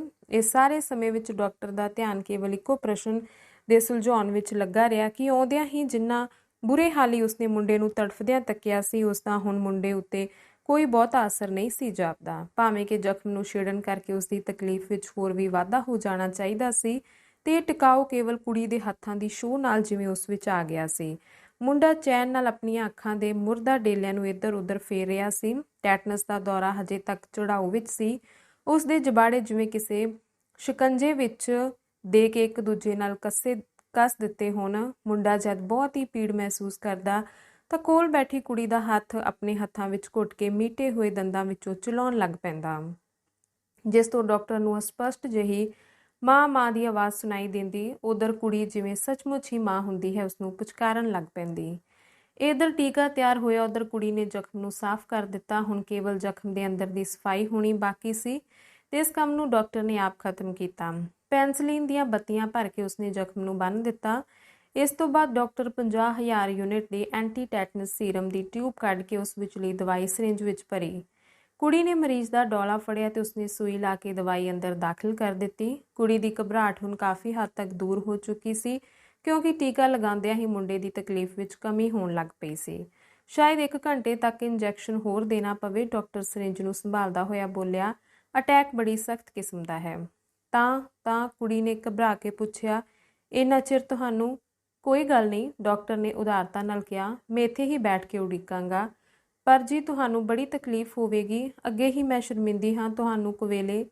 ਡਾਕਟਰ ਨੇ ਹੋਰ ਖੁੱਲ੍ਹਦਿਲੀ ਨਾਲ ਉਸਦੀ ਗੱਲ ਟੋਕੀ, ਇਹ ਤਾਂ ਇੱਕ ਡਾਕਟਰ ਦਾ ਫਰਜ਼ ਹੀ ਹੈ। ਐਸੇ ਟੀਕੇ ਦੇ ਅਸਰ ਨਾਲ ਲੜਕਾ ਜਰਾ ਟਿਕ ਜਾਏਗਾ। ਅੱਧੇ ਪੌਣੇ ਘੰਟੇ ਤੱਕ ਇਸਦੇ ਜਬਾੜੇ ਖੁੱਲ੍ਹ ਗਏ ਤਾਂ ਬਿਹਤਰ, ਨਹੀਂ ਤਾਂ ਦੂਸਰਾ ਟੀਕਾ ਲਾ ਦਿਆਂਗਾ। ਪਰ ਇਤਨਾ ਹੋਰ ਦੱਸ ਦਿਆਂ ਕਿ ਇਸ ਬਿਮਾਰੀ ਨੂੰ ਮਾਮੂਲੀ ਨਾ ਸਮਝਣਾ। 24 ਘੰਟਿਆਂ ਦੇ ਅੰਦਰ ਇਸ ਨੂੰ ਘੱਟੋ ਘੱਟ 6 ਟੀਕੇ ਲਾਣੇ ਪੈਣਗੇ। ਫਿਰ ਵੀ ਕਿਹਾ ਨਹੀਂ ਜਾ ਸਕਦਾ ਕਿ ਕਿੰਨੀ ਕੁ ਕਾਮਯਾਬੀ ਹੋਵੇ। 6 ਟੀਕੇ? ਕੁੜੀ ਨੇ ਘਬਰਾ ਕੇ ਪੁੱਛਿਆ। ਹਾਂ, ਡਾਕਟਰ ਬੋਲਿਆ, ਪਰ ਇਸ ਦਾ ਫਿਕਰ ਨਾ ਕਰੋ, ਸਾਰਾ ਇੰਤਜ਼ਾਮ ਹੋ ਜਾਏਗਾ। ਕੁੜੀ ਨੇ ਚਿੰਤਾਤੁਰ ਭਾਵ ਵਿੱਚ ਹੇਠਲਾ ਹੋਠ ਦੰਦਾਂ ਹੇਠ ਲੈ ਕੇ ਤੇ ਅੱਖਾਂ ਮੀਟ ਕੇ ਕੁਝ ਕੁ ਸੋਚਿਆ। ਫਿਰ ਪੁੱਛਣ ਲੱਗੀ, ਕਿੰਨਾ ਕੁ ਖਰਚ ਆਵੇਗਾ ਟੀਕਿਆਂ ਉੱਤੇ? ਡਾਕਟਰ ਜੀ, ਸਾਰਾ ਕੋਰਸ ਕੋਈ 30-35 ਦਾ ਆਉਂਦਾ ਹੈ। ਪਰ ਮੇਰੇ ਕੋਲ ਤਾਂ ਘਬਰਾਹਟ ਨੂੰ ਲੁਕਾਉਣ ਦਾ ਬੇਅਰਥ ਯਤਨ ਕਰਦੀ ਹੋਈ ਉਹ ਆਪਣੇ ਸੱਜੇ ਖੱਬੇ ਝਾਕਣ ਲੱਗੀ। ਇਸ ਦਾ ਫਿਕਰ ਨਾ ਕਰੋ। ਡਾਕਟਰ ਆਨੰਦ ਦੇ ਅੰਦਰ ਜਿਵੇਂ ਹਮਦਰਦੀ ਦਾ ਕੋਈ ਸੋਤਾ ਫੁੱਟ ਰਿਹਾ ਸੀ। ਸਭ ਕੁਝ ਹੋ ਜਾਏਗਾ। ਤੁਸੀਂ ਰਿਫਿਊਜੀ ਹੋ ਸ਼ਾਇਦ? ਜੀ ਹਾਂ, ਕੁੜੀ ਨੇ ਤਸੱਲੀ ਦਾ ਸਾਹ ਲੈਂਦਿਆਂ ਕਿਹਾ। ਕਿਹੜੇ ਜ਼ਿਲ੍ਹੇ 'ਚੋਂ ਆਏ ਹੋ? ਸਰਗੋਦੇ 'ਚੋਂ ਜੀ। ਰਿਫਿਊਜੀ ਕਾਰਡ ਬਣਾਇਆ ਹੋਇਆ ਜੇ? ਮੇਰੇ ਪੁੱਛਣ ਦਾ ਮਤਲਬ ਇਹ ਹੈ ਕਿ ਜੇ ਤੁਹਾਡਾ ਨਾਂ ਕੈਂਪ ਦੇ ਰਿਫਿਊਜੀਆਂ ਦੀ ਲਿਸਟ ਵਿੱਚ ਹੋਵੇ ਤਾਂ ਟੀਕਿਆਂ ਵਗੈਰਾ ਦਾ ਖਰਚ ਤੁਹਾਨੂੰ ਸਰਕਾਰੀ ਫੰਡ ਵਿੱਚੋਂ ਦਿੱਤਾ ਜਾ ਸਕਦਾ ਹੈ। ਜੀ ਮੇਰਾ ਨਾਂ ਦਰਜ ਹੈ, ਪਰ ਮੈਂ ਕਟਵਾ ਦਿੱਤਾ। ਕਿਉਂ? ਮੈਂ ਇੱਥੇ ਆਉਂਦਿਆਂ ਹੀ ਕੰਨਿਆ ਸਕੂਲ ਵਿੱਚ ਨੌਕਰੀ ਲੱਭ ਲਈ ਸੀ। ਫਿਰ ਵੀ ਆਪਣਾ ਨਾਂ ਕਟਾਉਣ ਦੀ ਤਾਂ ਤੁਹਾਨੂੰ ਲੋੜ ਨਹੀਂ ਸੀ। ਵੱਧ ਤੋਂ ਵੱਧ ਇਹੋ ਕਾਫੀ ਸੀ ਕਿ ਤੁਸੀਂ ਫ੍ਰੀ ਰਾਸ਼ਨ ਨਾ ਲੈਂਦੇ। ਮੈਂ ਡਾਕਟਰ ਜੀ ਰਾਸ਼ਨ ਤਾਂ ਸ਼ੁਰੂ ਵਿੱਚ ਹੀ ਨਹੀਂ ਲਿਆ। ਕਿਉਂ? ਕੁਝ ਗੈਰਤ ਜਿਹੀ ਮਹਿਸੂਸ ਹੁੰਦੀ ਸੀ। ਭਾਵੇਂ ਮੇਰੇ ਕੋਲ ਕੁਝ ਵੀ ਨਹੀਂ ਰਿਹਾ, ਨਾ ਕੋਈ ਘਰ ਦਾ ਜੀਅ ਬਚਿਆ ਹੈ, ਫਿਰ ਵੀ ਮੈਂ ਇਤਨਾ ਤਾਂ ਕਹਿ ਸਕਦੀ ਹਾਂ ਕਿ ਮੈਂ ਚੰਗੇ ਖਾਂਦੇ ਪੀਂਦੇ ਮਾਪਿਆਂ ਦੀ ਔਲਾਦ ਹਾਂ। ਗੱਲ ਕਰਦਿਆਂ ਕੁੜੀ ਦੇ ਹੋਠਾਂ ਵਿੱਚੋਂ ਇੱਕ ਦਬਮਾ ਜਿਹਾ ਹੌਂਕਾ ਨਿਕਲ ਗਿਆ ਤੇ ਅੱਖਾਂ ਵਿੱਚ ਨਮੀ ਲਿਸ਼ਕ ਆਈ। ਮੁੰਡਾ ਇਸ ਵੇਲੇ ਟਿਕ ਗਿਆ ਸੀ। ਡਾਕਟਰ ਬੋਲਿਆ, ਇਸ ਨੂੰ ਆਰਾਮ ਨਾਲ ਪਿਆ ਰਹਿਣ ਦਿਓ। ਫਿਰ ਉਹ ਦੋਵੇਂ ਉੱਥੋਂ ਉੱਠ ਕੇ ਬਾਹਰ ਬਰਾਂਡੇ ਵਿੱਚ ਆ ਗਏ, ਜਿੱਥੇ ਫਰਸ਼ ਉੱਤੇ ਇੱਕ ਚਟਾਈ ਵਿਛੀ ਹੋਈ ਸੀ। ਡਾਕਟਰ ਬਿਨਾਂ ਖਿਆਲ ਕੀਤਿਆਂ ਕਿ ਉਸਦੀ ਪੈਂਟ ਨੂੰ ਵੱਟ ਪੈ ਜਾਣਗੇ, ਉਸ ਤੇ ਇੱਕ ਸਿਰੇ ਉੱਤੇ ਬੈਠ ਗਿਆ। ਕੁੜੀ ਉੱਤੇ ਉਸਨੇ ਸਵਾਲ ਕੀਤਾ, ਤੁਸੀਂ ਇਸ ਘਰ ਵਿੱਚ ਕਿੰਨੇ ਕੁ ਜੀ ਰਹਿੰਦੇ ਹੋ? ਜੀ ਅਸੀਂ ਦੋਵੇਂ ਭੈਣ ਭਰਾ ਹਾਂ ਬਸ। ਤੇ ਤੁਹਾਡੇ ਹੋਰ ਰਿਸ਼ਤੇਦਾਰ? ਕੋਈ ਵੀ ਨਹੀਂ ਬਚਿਆ ਜੀ। ਕਹਿੰਦਿਆਂ ਕੁੜੀ ਦੇ ਹੋਠਾਂ ਵਿੱਚੋਂ ਫਿਰ ਇੱਕ ਹੌਂਕਾ ਨਿਕਲ ਗਿਆ। ਡਾਕਟਰ ਦੇ ਅੰਦਰੋਂ ਵੀ ਆ ਨਿਕਲੀ। ਉਸਨੇ ਫਿਰ ਪੁੱਛਿਆ, ਤੁਹਾਡਾ ਨਾਮ? ਜੀ ਪੁੰਨਿਆ। ਕਿੰਨਾ ਕੁ ਚਿਰ ਹੋਇਆ ਜੇ ਪਾਕਿਸਤਾਨ ਤੋਂ ਆਇਆ? 2 ਕੁ ਹਫ਼ਤੇ ਜੀ। ਪਰ ਤੁਹਾਡੇ ਜ਼ਿਲ੍ਹੇ ਦੇ ਰਹਿਣ ਵਾਲੇ ਤਾਂ ਕਾਫੀ ਚਿਰ ਤੋਂ ਆ ਚੁੱਕੇ ਹੋਏ ਨੇ। ਮੈਨੂੰ ਅਗਵਾ ਕਰ ਲਿਆ ਸੀ ਡਾਕਟਰ ਜੀ। ਓਹੋ, ਕਹਿ ਕੇ ਡਾਕਟਰ ਚੁੱਪ ਕਰ ਗਿਆ। ਹੋਰ ਪੁੱਛਗਿੱਛ ਕਰਨੀ ਮੁਨਾਸਿਬ ਨਾ ਸਮਝ ਕੇ ਗੱਲਾਂ ਦਾ ਰੁਖ ਹੋਰ ਪਾਸੇ ਪਰਤਣ ਦੇ ਇਰਾਦੇ ਨਾਲ ਉਸ ਪੁੱਛਿਆ, ਤੁਹਾਡੇ ਭਰਾ ਦਾ ਕੀ ਨਾਂ ਹੈ? ਜੀ ਪਰਮਾਨੰਦ। ਹਸਪਤਾਲ ਵਿੱਚ ਤੁਸੀਂ ਨਰਸਿੰਗ ਦਾ ਕੰਮ ਸਿੱਖਣ ਜਾਂਦੇ ਹੁੰਦੇ ਜੇ? ਮੈਂ ਤੁਹਾਨੂੰ ਵੇਖਿਆ ਸੀ ਉੱਥੇ। ਜੀ ਮੈਂ ਉਸ ਦਿਨ ਤੁਹਾਨੂੰ ਦੱਸਿਆ ਸੀ ਕਿ ਪੜ੍ਹਾਈ ਦੇ ਪਿੱਛੋਂ ਮੈਂ ਫਸਟ ਏਡ ਦੇ ਕੁਝ ਲੈਸਨ ਲਏ ਸਨ। ਮਾੜਾ ਮੋਟਾ ਨਰਸਿੰਗ ਦਾ ਕੰਮ ਵੀ ਜਾਣਦੀ ਸਾਂ। ਮੇਰੀ ਸ਼ੁਰੂ ਤੋਂ ਹੀ ਇਸ ਕੰਮ ਵਿੱਚ ਦਿਲਚਸਪੀ ਰਹੀ ਹੈ। ਖਿਆਲ ਸੀ ਕਿ FSC ਕਰਨ ਤੋਂ ਬਾਅਦ ਮੈਡੀਕਲ ਦਾ ਕੋਰਸ ਲਵਾਂਗੀ, ਪਰ 10ਵੀਂ ਕਰਕੇ ਕਾਲਜ ਜੁਆਇਨ ਕਰਨ ਦੀ ਤਿਆਰੀ ਹੀ ਪਈ ਕਰਦੀ ਸਾਂ ਕਿ ਫਸਾਦ ਸ਼ੁਰੂ ਹੋ ਗਏ। ਮੈਂ ਪਰਮੇ ਦੀ ਮਲਮ ਪੱਟੀ ਕਰਨ ਖਾਤਰ ਹੀ ਕੁਝ ਮਾੜੀ ਮੋਟੀ ਵਾਕਫੀਅਤ ਹਾਸਲ ਕਰਨ ਦੇ ਖਿਆਲ ਨਾਲ ਕਦੇ ਕਦਾਈ ਕਿਸੇ ਹਸਪਤਾਲ ਵਿੱਚ ਚਲੀ ਜਾਇਆ ਕਰਦੀ ਹਾਂ। ਕੁੜੀ ਦੇ ਸੁੱਘੜ ਤੇ ਸੁਚੱਜੇ ਬੋਲਣ ਢੰਗ, ਉਸ ਦੀ ਬੁਲੰਦ ਖਿਆਲੀ ਦੇ ਅਸਰਾਂ ਨੇ ਡਾਕਟਰ ਦੇ ਮਨ ਨੂੰ, ਜਿਹੜਾ ਅੱਗੇ ਹੀ ਇਸ ਵੱਲ ਖਿੱਚਿਆ ਹੋਇਆ ਸੀ, ਹੋਰ ਖਿੱਚ ਪਾਉਣੀ ਸ਼ੁਰੂ ਕਰ ਦਿੱਤੀ। ਪਰ ਮਾਫ ਕਰਨਾ ਬੀਬੀ, ਡਾਕਟਰ ਜ਼ਰਾ ਖੁੱਲ੍ਹ ਕੇ ਬੋਲਿਆ, ਇਹ ਤਾਂ ਤੁਸੀਂ ਇਸ ਵਿਚਾਰੇ ਨਾਲ ਜ਼ਿਆਦਤੀ ਕੀਤੀ ਸੀ ਕਿ ਅਟਕਲ ਪੱਚੂ ਇਲਾਜ ਕਰੀ ਗਏ। ਮੇਰਾ ਖਿਆਲ ਹੈ ਇਸ ਨੂੰ ਟੈਟਨਸ ਹੋਣ ਦੀ ਵੀ ਇਹੋ ਵਜ੍ਹਾ ਹੈ। ਜੇ ਕਿਸੇ ਸਰਜਨ ਪਾਸੋਂ ਬਕਾਇਦਾ ਇਲਾਜ ਕਰਾਉਂਦੇ ਤਾਂ ਇਸ ਦੀ ਜਾਨ ਖਤਰੇ ਵਿੱਚ ਨਾ ਪੈਂਦੀ। ਪਰ ਜੀ ਮੈਂ ਕੀ ਕਰਦੀ?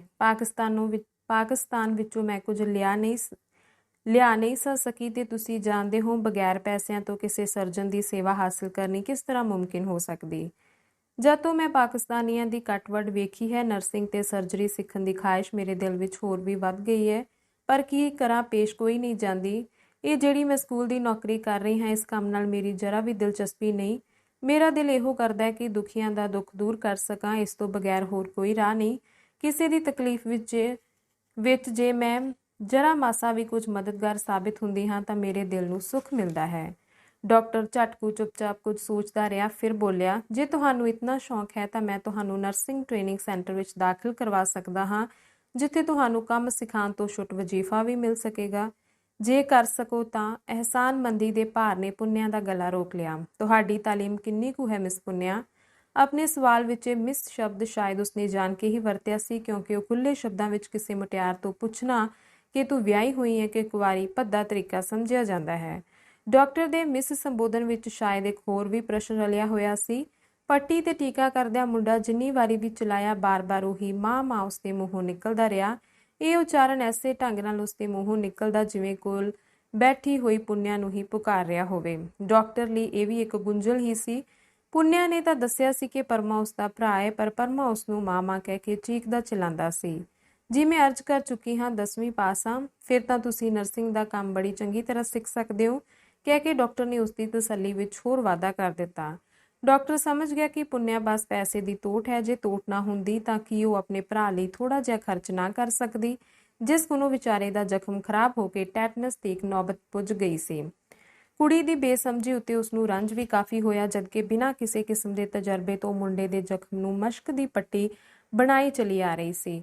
ਫਿਰ ਵੀ ਉਸਦੀ ਦਾਤ ਦੇਣੋਂ ਰਹਿ ਨਾ ਸਕਿਆ, ਜਿਹੜੀ ਹਰ ਸੰਭਵ ਅਸੰਭਵ ਕੰਮ ਨੂੰ ਇਸ ਦਲੇਰੀ ਨਾਲ ਹੱਥ ਪਾਉਣ ਲਈ ਤਿਆਰ ਹੋ ਪੈਂਦੀ ਸੀ। ਹੋਰ ਤਾਂ ਹੋਰ ਪੁੰਨਿਆ ਦੀ ਇਹੋ ਕਰਾਮਾਤ ਉਸ ਲਈ ਸਭ ਤੋਂ ਵੱਧ ਸੀ ਕਿ ਉਸਨੇ ਅੰਬਾਲੇ ਵਿੱਚ ਆਉਂਦਿਆਂ ਹੀ ਆਪਣੇ ਪੈਰਾਂ ਤੇ ਖੜਿਆ ਹੋਣ ਦਾ ਅਵਸਰ ਪੈਦਾ ਕਰ ਲਿਆ। ਉਸਨੇ ਰਿਫਿਊਜੀ ਕੈਂਪ ਵਿੱਚ ਬੇਉੜ ਕੈਸੇ ਲੋਕਾਂ ਨੂੰ ਡਿੱਠਾ ਸੀ, ਜਿਹੜੇ ਆਪਣਾ ਕਾਰੋਬਾਰ ਕਰਕੇ ਚੰਗੀ ਕਮਾਈ ਕਰਦੇ ਹੋਏ ਵੀ ਸਰਕਾਰੀ ਰਾਸ਼ਨ ਪ੍ਰਾਪਤ ਕਰ ਰਹੇ ਸਨ।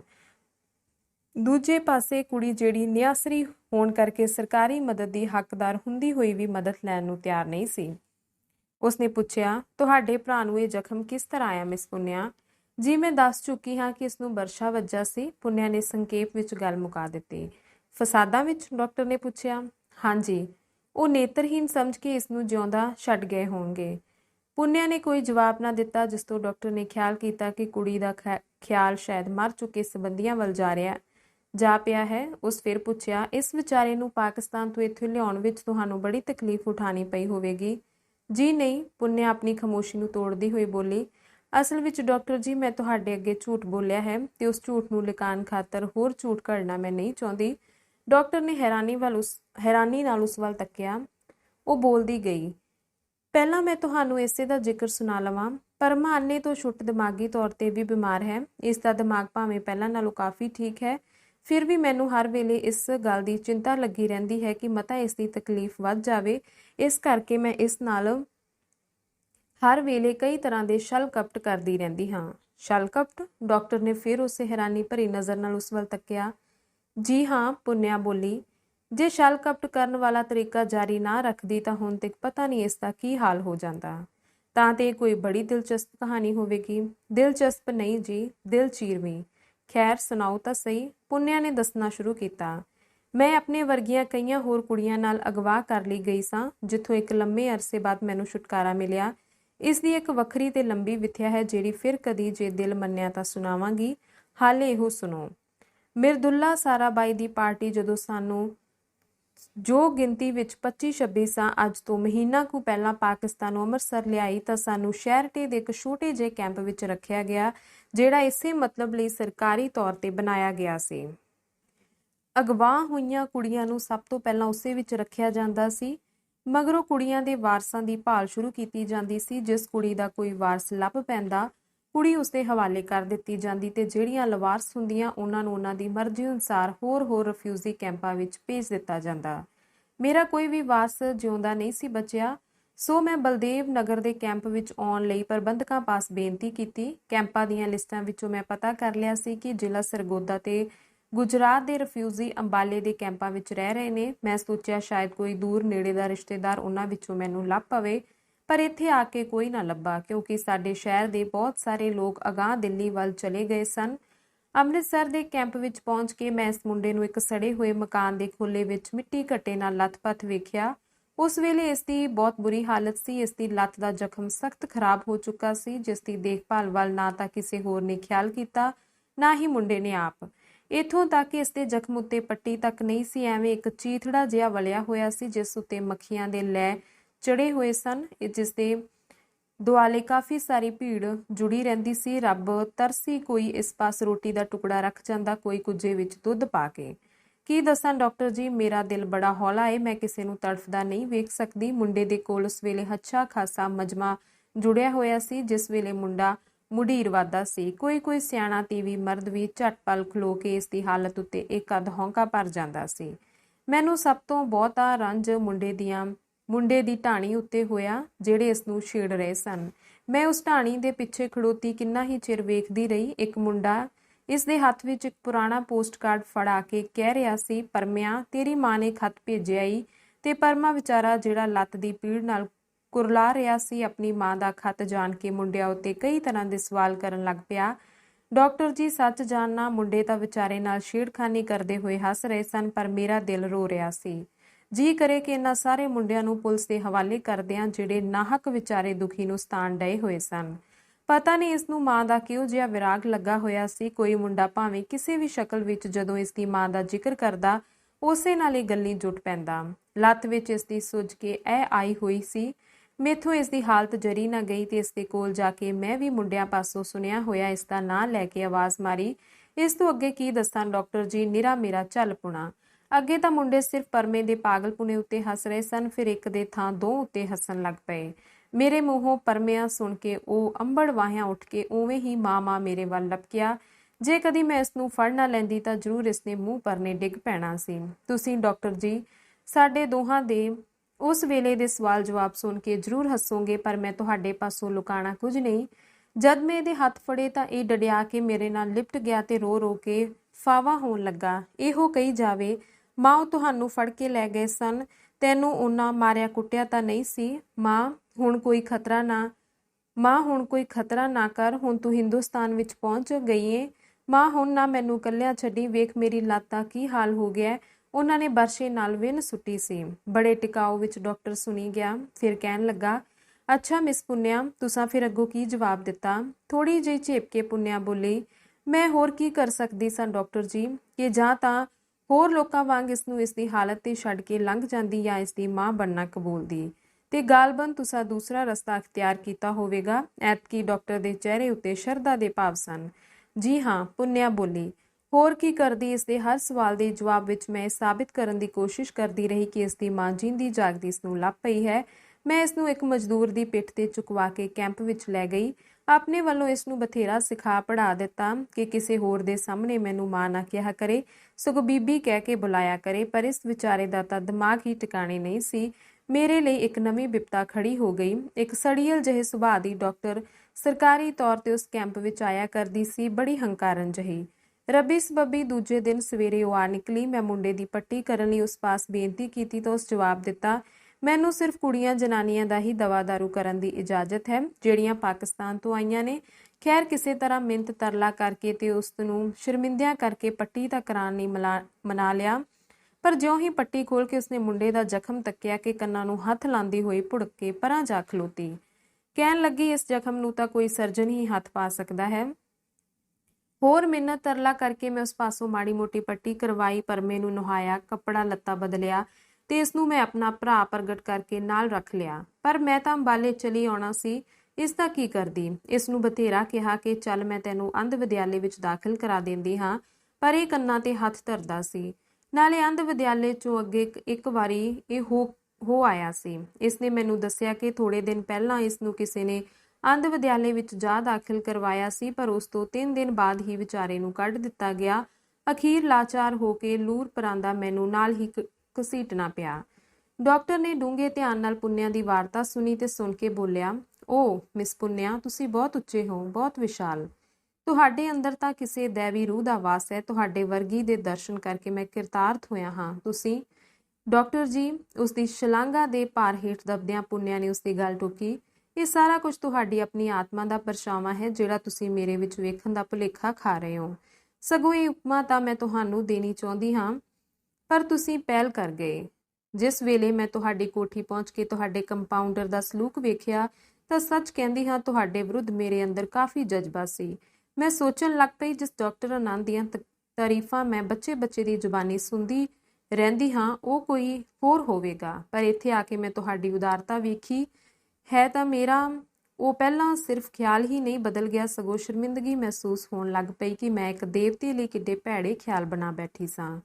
ਡਾਕਟਰ ਦਾ ਧਿਆਨ ਸ਼ਾਇਦ ਉਸ ਦੀਆਂ ਗੱਲਾਂ ਵੱਲ ਨਹੀਂ ਸੀ। ਉਹ ਸ਼ਾਇਦ ਹਜੇ ਪੁੰਨਿਆ ਦੀ ਪ੍ਰਸ਼ੰਸਾ ਪੂਰੀ ਤਰ੍ਹਾਂ ਨਹੀਂ ਸੀ ਕਰ ਸਕਿਆ, ਜਿਸ ਦੀ ਕਸਰ ਉਸਨੇ ਏਦਾਂ ਪੂਰੀ ਕਰਨੀ ਸ਼ੁਰੂ ਕੀਤੀ। ਡਿਸਪੈਂਸਰੀ ਤੋਂ ਤੁਰਨ ਤੋਂ ਲੈ ਕੇ ਤੁਹਾਡੀਆਂ ਇਹ ਗੱਲਾਂ ਸੁਣਨ ਤੋਂ ਪਹਿਲਾਂ ਤੀਕ ਮੇਰਾ ਯਕੀਨ ਬਣਿਆ ਹੋਇਆ ਸੀ ਕਿ ਇਹ ਪਰਮਾ ਤੁਹਾਡਾ ਭਰਾ ਏ। ਤੁਹਾਡੇ ਦੱਸਣ ਕਰਕੇ ਹੀ ਨਹੀਂ, ਨਿਰਾ ਤੁਹਾਡੇ ਵਰਤਾਰੇ ਤੋਂ ਵੀ ਇਹੋ ਕੁਝ ਲੱਭਦਾ ਹੈ। ਜਿੰਨੀ ਚਿੰਤਾ ਤੁਸੀਂ ਇਸ ਬਗਾਨੇ ਅਪਾਹਜ ਲੜਕੇ ਲਈ ਪ੍ਰਗਟ ਕੀਤੀ, ਏਦੋਂ ਵੱਧ ਕੋਈ ਸਕੀ ਭੈਣ ਵੀ ਨਾ ਕਰ ਸਕਦੀ। ਮਨੁੱਖੀ ਜਾਮੇ ਵਿੱਚ ਕੋਈ ਵੀ ਐਸੀ ਸ਼ਖਸੀਅਤ ਅੱਜ ਤੀਕ ਮੈਂ ਨਹੀਂ ਵੇਖੀ ਜਿਸਨੇ ਕਿਸੇ ਪਰਾਏ ਲਈ ਇੰਨੀ ਆਪਣਤ ਵਿਖਾਈ ਹੋਵੇ। ਉਪਕਾਰ, ਸੇਵਾ, ਹਮਦਰਦੀ ਮੰਨਿਆ ਕਿ ਦੈਵੀ ਗੁਣ ਨੇ ਜਿਹੜੇ ਕਿਸੇ ਨਾ ਕਿਸੇ ਸ਼ਕਲ ਵਿੱਚ ਹਰ ਇਨਸਾਨ ਅੰਦਰ ਮੌਜੂਦ ਹੁੰਦੇ ਨੇ, ਪਰ ਕਿਸੇ ਬਗਾਨੇ ਲਈ ਇੰਨੀ ਤੜਫ, ਬਗਾਨਾ ਵੀ ਉਹ ਜਿਸ ਦੇ ਨਾਲ ਕੋਈ 4 ਦਿਨ ਇਕੱਠੇ ਨਾ ਗੁਜ਼ਾਰ ਸਕੇ। ਇਹ ਸਿਫਤ ਮੈਂ ਕਦੀ ਨਹੀਂ ਕਿਸੇ ਵਿੱਚ ਵੇਖੀ। ਪੱਟੀ ਕਰਦਿਆਂ ਮੇਰਾ ਧਿਆਨ ਬਰਾਬਰ ਪੁੰਨਿਆ ਜੀ ਤੁਹਾਡੀਆਂ ਹਰਕਤਾਂ ਵੱਲ ਰਿਹਾ ਸੀ। ਜਿੱਧਰ ਪੱਟੀ ਦਾ ਵਲਾਵਾ ਜਾਂਦਾ ਸੀ ਉਧਰੇ ਤੁਹਾਡੀਆਂ ਅੱਖਾਂ ਦੀਆਂ ਪੁਤਲੀਆਂ ਨਾਲੋਂ ਨਾਲ ਭੌਂਦੀਆਂ ਜਾਂਦੀਆਂ ਸਨ। ਮੁੰਡਾ ਜੇ ਇੱਕ ਵਾਰੀ ਕਸੀਸ ਵੜਦਾ ਸੀ ਤਾਂ ਤੁਸੀਂ 2 ਵਾਰੀ। ਖਿਮਾ ਕਰਨਾ, ਅੱਜ ਮੇਰੇ ਉੱਤੇ ਤੁਹਾਡੀ ਉਦਣ ਵਾਲੀ ਗੱਲ ਦਾ ਭੇਦ ਖੁੱਲਿਆ ਹੈ। ਕਿਹੜੀ ਗੱਲ ਦਾ ਡਾਕਟਰ ਜੀ? ਆਪਣੀ ਸ਼ਲਾਘਾ ਤੋਂ ਘਬਰਾ ਕੇ ਪੁੰਨਿਆ ਨੇ ਪੁੱਛਿਆ। ਡਾਕਟਰ ਨੇ ਦੱਸਿਆ, ਉਦਣ ਕੈਂਪ ਵਿੱਚ ਇੱਕ ਮਰੀਜ਼ ਦੀ ਪੱਟੀ ਕਰਨ ਵੇਲੇ ਮੈਂ ਤੁਹਾਨੂੰ ਪੁੱਛਿਆ ਸੀ ਇਹ ਤੁਹਾਡਾ ਰਿਸ਼ਤੇਦਾਰ ਹੈ? ਤਾਂ ਪਤਾ ਜੀ ਤੁਸਾਂ ਕੀ ਜਵਾਬ ਦਿੱਤਾ ਸੀ? ਤੁਸਾਂ ਕਿਹਾ ਸੀ ਸਾਰੇ ਰਿਫਿਊਜੀ ਮੇਰੇ ਰਿਸ਼ਤੇਦਾਰ ਨੇ। ਸੱਚ ਜਾਣਨਾ ਮਿਸ ਪੁੰਨਿਆ, ਉਦੋਂ ਮੈਨੂੰ ਤੁਹਾਡੇ ਇਸ ਜਵਾਬ ਵਿੱਚੋਂ ਹੰਕਾਰ ਦੀ ਬੋ ਆਈ ਸੀ। ਮੈਂ ਸੋਚਦਾ ਸਾਂ ਇਸ ਕੁੜੀ ਨੂੰ ਆਪਣੀ ਸੇਵਾ ਉੱਤੇ ਕਿੱਡਾ ਘਮੰਡ ਹੈ, ਪਰ ਅੱਜ ਪਤਾ ਲੱਗਾ ਕਿ ਮੇਰਾ ਖਿਆਲ ਗਲਤ ਸੀ। ਖਾਸ ਤੌਰ ਤੇ ਤੁਹਾਡੀ ਇਹ ਮਾਂ ਬਣਨ ਵਾਲੀ ਗੱਲ ਸੁਣ ਕੇ ਤਾਂ ਕੀ ਦੱਸਾਂ ਮੇਰਾ ਦਿਲ ਤੇ ਕਿਹੋ ਜਿਹਾ ਅਸਰ ਹੋਇਆ ਹੈ। ਮੈਂ ਨਹੀਂ ਸਮਝ ਸਕਦਾ ਕਿ ਕੋਈ ਇਨਸਾਨ ਇਤਨੀ ਘਾਲਣਾ ਕਿਸੇ ਪਰਾਏ ਲਈ ਘਾਲ ਸਕਦਾ ਹੈ। ਤੁਸੀਂ ਬਹੁਤ ਭਾਰੀ ਭੁਲੇਖੇ ਵਿੱਚ ਹੋ ਡਾਕਟਰ ਜੀ। ਪੁੰਨਿਆ ਐਤਕੀ ਜਰਾ ਸੰਭਲ ਕੇ ਬੋਲੀ। ਹਰ ਇੱਕ ਦੂਰ ਦਿਸਦੀ ਚੀਜ਼ ਸੁਹਾਵਣੀ ਜਾਪਦੀ ਹੈ। ਆਪਣੇ ਆਪ ਦੀਆਂ ਤਰੁੱਟੀਆਂ ਨੂੰ ਜਿੰਨਾ ਆਦਮੀ ਆਪ ਸਮਝਦਾ ਹੈ ਉਨਾ ਦੂਸਰਾ ਨਹੀਂ ਸਮਝ ਸਕਦਾ। ਜਿਸ ਮੁੰਡੇ ਦੀ ਸੇਵਾ ਬਾਰੇ ਤੁਸੀਂ ਇੰਨੇ ਪ੍ਰਭਾਵਿਤ ਹੋਏ ਹੋ ਉਸ ਬਾਬਤ ਤੁਸੀਂ ਤਸਵੀਰ ਦਾ ਦੂਜਾ ਰੁਖ ਨਹੀਂ ਵੇਖਿਆ ਹਜੇ। ਤੋਂ ਵੀ ਵਿਖਾਲ ਦਿਓ। ਡਾਕਟਰ ਨੇ ਬੁੱਲਾਂ ਉੱਤੇ ਪਤਲੀ ਜਿਹੀ ਮੁਸਕਰਾਹਟ ਸੀ। ਪੁੰਨਿਆ ਦੇ ਜੀਵਨ ਵਿੱਚ ਕਿਸੇ ਥਾਵੇਂ ਵੀ ਕੋਈ ਘਾਟ ਹੋਵੇਗੀ ਇਹ ਗੱਲ ਮੰਨਣ ਨੂੰ ਉਸਦਾ ਦਿਲ ਨਹੀਂ ਸੀ ਕਰਦਾ। ਪੁੰਨਿਆ ਬੋਲੀ, ਮੰਨਿਆ ਕਿ ਸਧਾਰਨ ਨਜ਼ਰੇ ਵੇਖਿਆ ਇਸ ਵਿੱਚ ਭਲਾਈ ਦਾ ਅੰਸ਼ ਜਾਪਦਾ ਹੈ, ਪਰ ਇਸ ਦਾ ਇਹ ਮਤਲਬ ਨਹੀਂ ਕਿ ਮੇਰੇ ਅੰਦਰ ਕੋਈ ਦੈਵੀ ਸ਼ਕਤੀ ਹੈ। ਇਸ ਪਰਮੇ ਬਾਬਤ ਮੈਂ ਤੁਹਾਨੂੰ ਕੁਝ ਹੋਰ ਵੀ ਦੱਸਣਾ ਚਾਹੁੰਦੀ ਹਾਂ। ਇਸ ਨੇ ਮੈਨੂੰ ਕਈ ਵਾਰੀ ਇੰਨਾ ਛਿੱਥਿਆਂ ਪਾਇਆ, ਇੰਨਾ ਚਿੜਾਇਆ, ਇੰਨਾ ਕਲਪਾਇਆ ਕਿ ਮੈਨੂੰ ਤੰਗ ਆ ਕੇ ਬਾਜੇ ਵੇਲੇ ਨੂੰ ਝਿੜਕਣਾ ਪਿਆ। ਇੱਥੋਂ ਤੱਕ ਕਿ 2-3 ਵਾਰੀ ਤਾਂ ਮੇਥੋਂ ਤੌਲ ਧੱਪਾ ਵੀ ਖਾ ਚੁੱਕਾ ਹੈ। ਡਾਕਟਰ ਬੋਲਿਆ, ਪਰ ਮੈਂ ਯਕੀਨ ਨਾਲ ਕਹਿ ਸਕਦਾ ਹਾਂ ਕਿ ਜ਼ਰੂਰ ਤੁਸੀਂ ਇਸ ਦੀ ਭਲਾਈ ਲਈ ਹੀ ਐਸਾ ਕੀਤਾ ਹੋਵੇਗਾ ਮਿਸ ਪੁੰਨਿਆ। ਭਲਾਈ ਖਾਤਰ ਨਹੀਂ, ਸਗੋਂ ਆਪਣੇ ਮਨ ਦੀ ਨਿਰਬਲਤਾ ਕਰਕੇ ਡਾਕਟਰ ਜੀ। ਉਂਝ ਇਸ ਵਿੱਚ ਪਰਮੇ ਵਿਚਾਰੇ ਦਾ ਕੋਈ ਕਸੂਰ ਨਹੀਂ ਸੀ ਹੁੰਦਾ। ਮੈਂ ਇਹ ਵੀ ਚੰਗੀ ਤਰ੍ਹਾਂ ਜਾਣਦੀ ਹਾਂ ਕਿ ਇਸ ਦਾ ਦਿਮਾਗ ਦਰੁਸਤ ਨਹੀਂ। ਇਹ ਜੇ ਕਿਸੇ ਵੇਲੇ ਆਪਣੀ ਮਰਜ਼ੀ ਤੋਂ ਵਿਰੁੱਧ ਮੇਰੀ ਕੋਈ ਕਿਰਿਆ ਵੇਖਦਾ ਹੈ ਤਾਂ ਅਕਸਰ ਇਸ ਦੇ ਗੁੱਸੇ ਦਾ ਪਾਰਾ ਚੜ ਜਾਇਆ ਕਰਦਾ ਹੈ। ਫਿਰ ਅੱਗਾ ਪਿੱਛਾ ਕੁਛ ਨਹੀਂ ਵੇਖਦਾ ਤੇ ਮੈਨੂੰ ਗਾਲ ਮੰਦਾਤੀ ਕੱਢਣੋਂ ਦਰੇਗ ਨਹੀਂ ਕਰਦਾ। ਮੰਨਿਆ ਕਿ ਮੈਂ ਬਨਾਵਟੀ ਤੌਰ ਤੇ ਇਸ ਦੀ ਮਾਂ ਦਾ ਪਾਰਟ ਅਦਾ ਕਰ ਰਹੀ ਹਾਂ, ਪਰ ਮੈਨੂੰ ਕੀ ਪਤਾ ਕਿ ਇਸ ਦੀ ਮਾਂ ਦਾ ਸੁਭਾਅ ਕਿਹੋ ਜਿਹਾ ਸੀ। ਜਦ ਮੇਰੀ ਵਰਤੋਂ ਵਿੱਚ ਇਸ ਨੂੰ ਆਪਣੀ ਮਾਂ ਦੇ ਸੁਭਾਅ ਤੋਂ ਉਲਟੀ ਕੋਈ ਗੱਲ ਜਾਪਦੀ ਹੈ, ਗੁੱਸਾ ਆ ਜਾਣਾ ਕੁਦਰਤੀ ਗੱਲ ਹੈ। ਇਸ ਤੋਂ ਬਿਨਾਂ ਇੱਕ ਗੱਲ ਹੋਰ ਵੀ ਹੈ ਡਾਕਟਰ ਜੀ, ਮੈਨੂੰ ਤਾਂ ਸਮਝ ਹੀ ਹੁਣ ਆਈ ਹੈ ਕਿ ਮਾਂ ਦਾ ਪਾਰਟ ਅਦਾ ਕਰਨਾ ਕਿੰਨਾ ਮੁਸ਼ਕਿਲ ਕੰਮ ਹੈ। ਪਰਮਾ ਆਪਣੇ ਥਾਂ ਸੱਚਾ ਹੈ। ਆਪਣੀ ਮਾਂ ਦਾ ਇਕਲੌਤਾ ਪੁੱਤਰ ਜੋ ਹੋਇਆ, ਭਾਵੇਂ ਅੰਨਾ ਹੈ ਪਰ ਆਪਣੀ ਮਾਂ ਦੇ ਭਾਣੇ ਤਾਂ ਕੀਮਤੀ ਦੌਲਤ ਸੀ।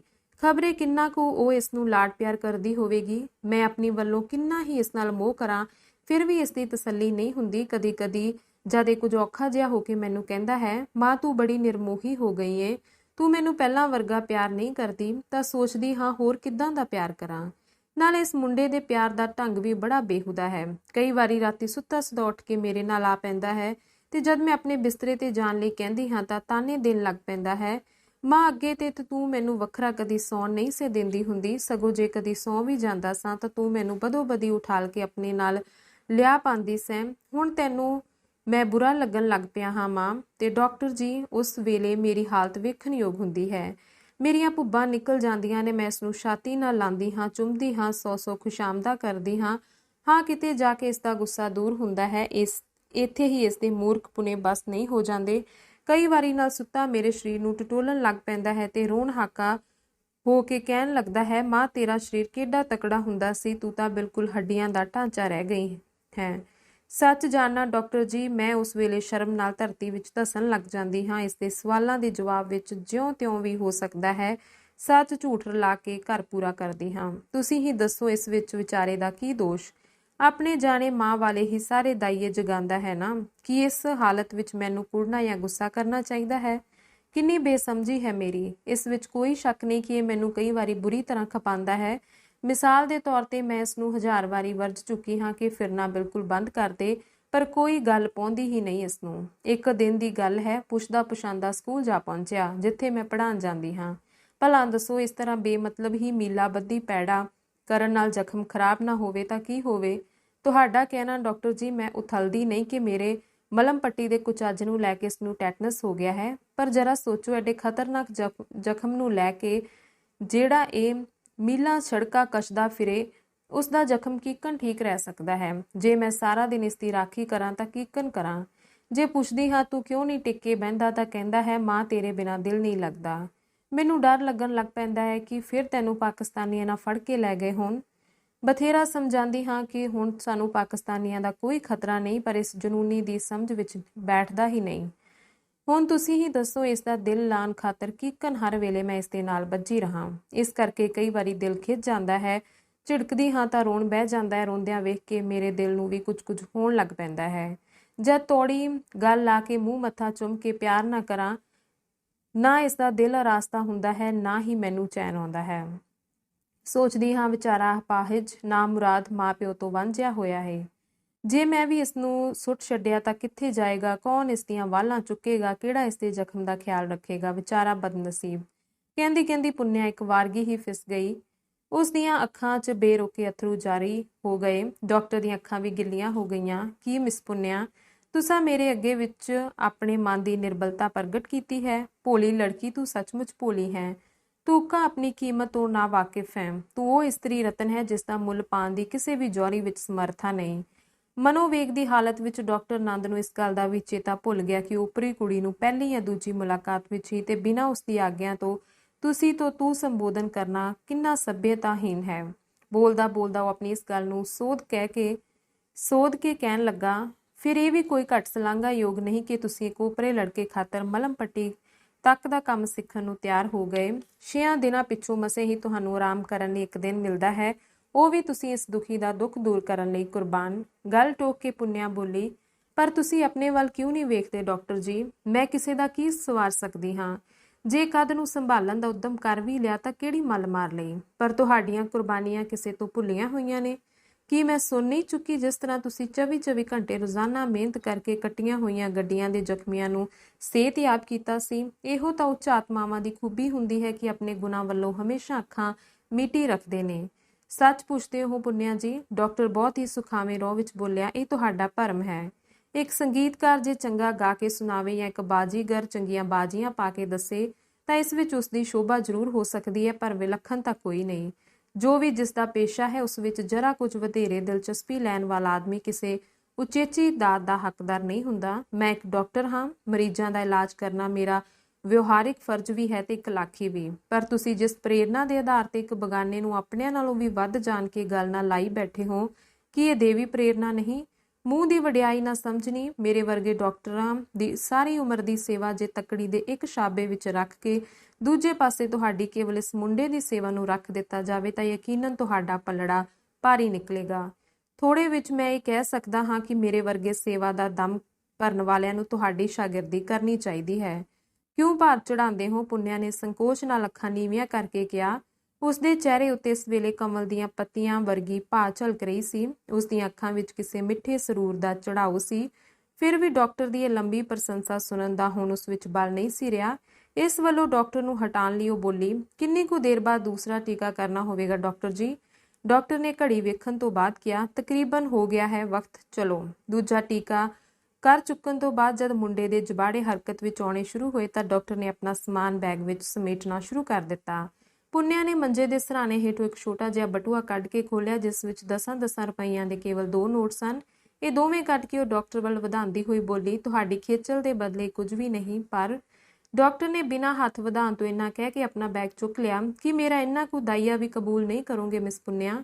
ਭਾਵੇਂ ਮੈਂ ਆਪਣਾ ਹੱਕ ਨਹੀਂ ਸਮਝਦਾ, ਪਰ ਜੇ ਮੇਰੀ ਇਸ ਸੇਵਾ ਨੂੰ ਕਬੂਲ ਕਰ ਸਕੋ ਤਾਂ ਮੇਰੀ ਆਤਮਾ ਨੂੰ ਤਸੱਲੀ ਮਿਲੇਗੀ। ਹੋਰ ਨਹੀਂ ਤਾਂ ਇਸ ਮੁਹਤਾਜ ਉੱਤੇ ਹੀ ਤੁਹਾਨੂੰ ਮੇਰਾ ਕੁਝ ਹੱਕ ਸਮਝਣਾ ਚਾਹੀਦਾ ਹੈ। ਪੁੰਨਿਆ ਉਲੰਘਣ ਨਹੀਂ ਕਰ ਸਕੀ। ਉਸਨੇ ਮੁੜ ਦੋਵੇਂ ਨੋਟ ਬਟੂਏ ਵਿੱਚ ਰੱਖ ਲਏ। ਅੱਖਾਂ ਥਾਣੀ ਉਸਨੇ ਡਾਕਟਰ ਲਈ ਧੰਨਵਾਦ ਦੇ ਭਾਵ ਪ੍ਰਗਟ ਕੀਤੇ। ਸਵੇਰੇ ਦਿਨ ਚੜ੍ਹਦੇ ਹੀ ਮੈਂ ਆ ਜਾਵਾਂਗਾ। ਜਾਂਦਾ ਹੋਇਆ ਡਾਕਟਰ ਕਹਿ ਗਿਆ, ਤੁਸੀਂ ਇਸ ਨੂੰ ਇਕੱਲਿਆਂ ਛੱਡ ਕੇ ਆਉਣ ਦੀ ਖੇਚਲ ਨਾ ਕਰਨੀ।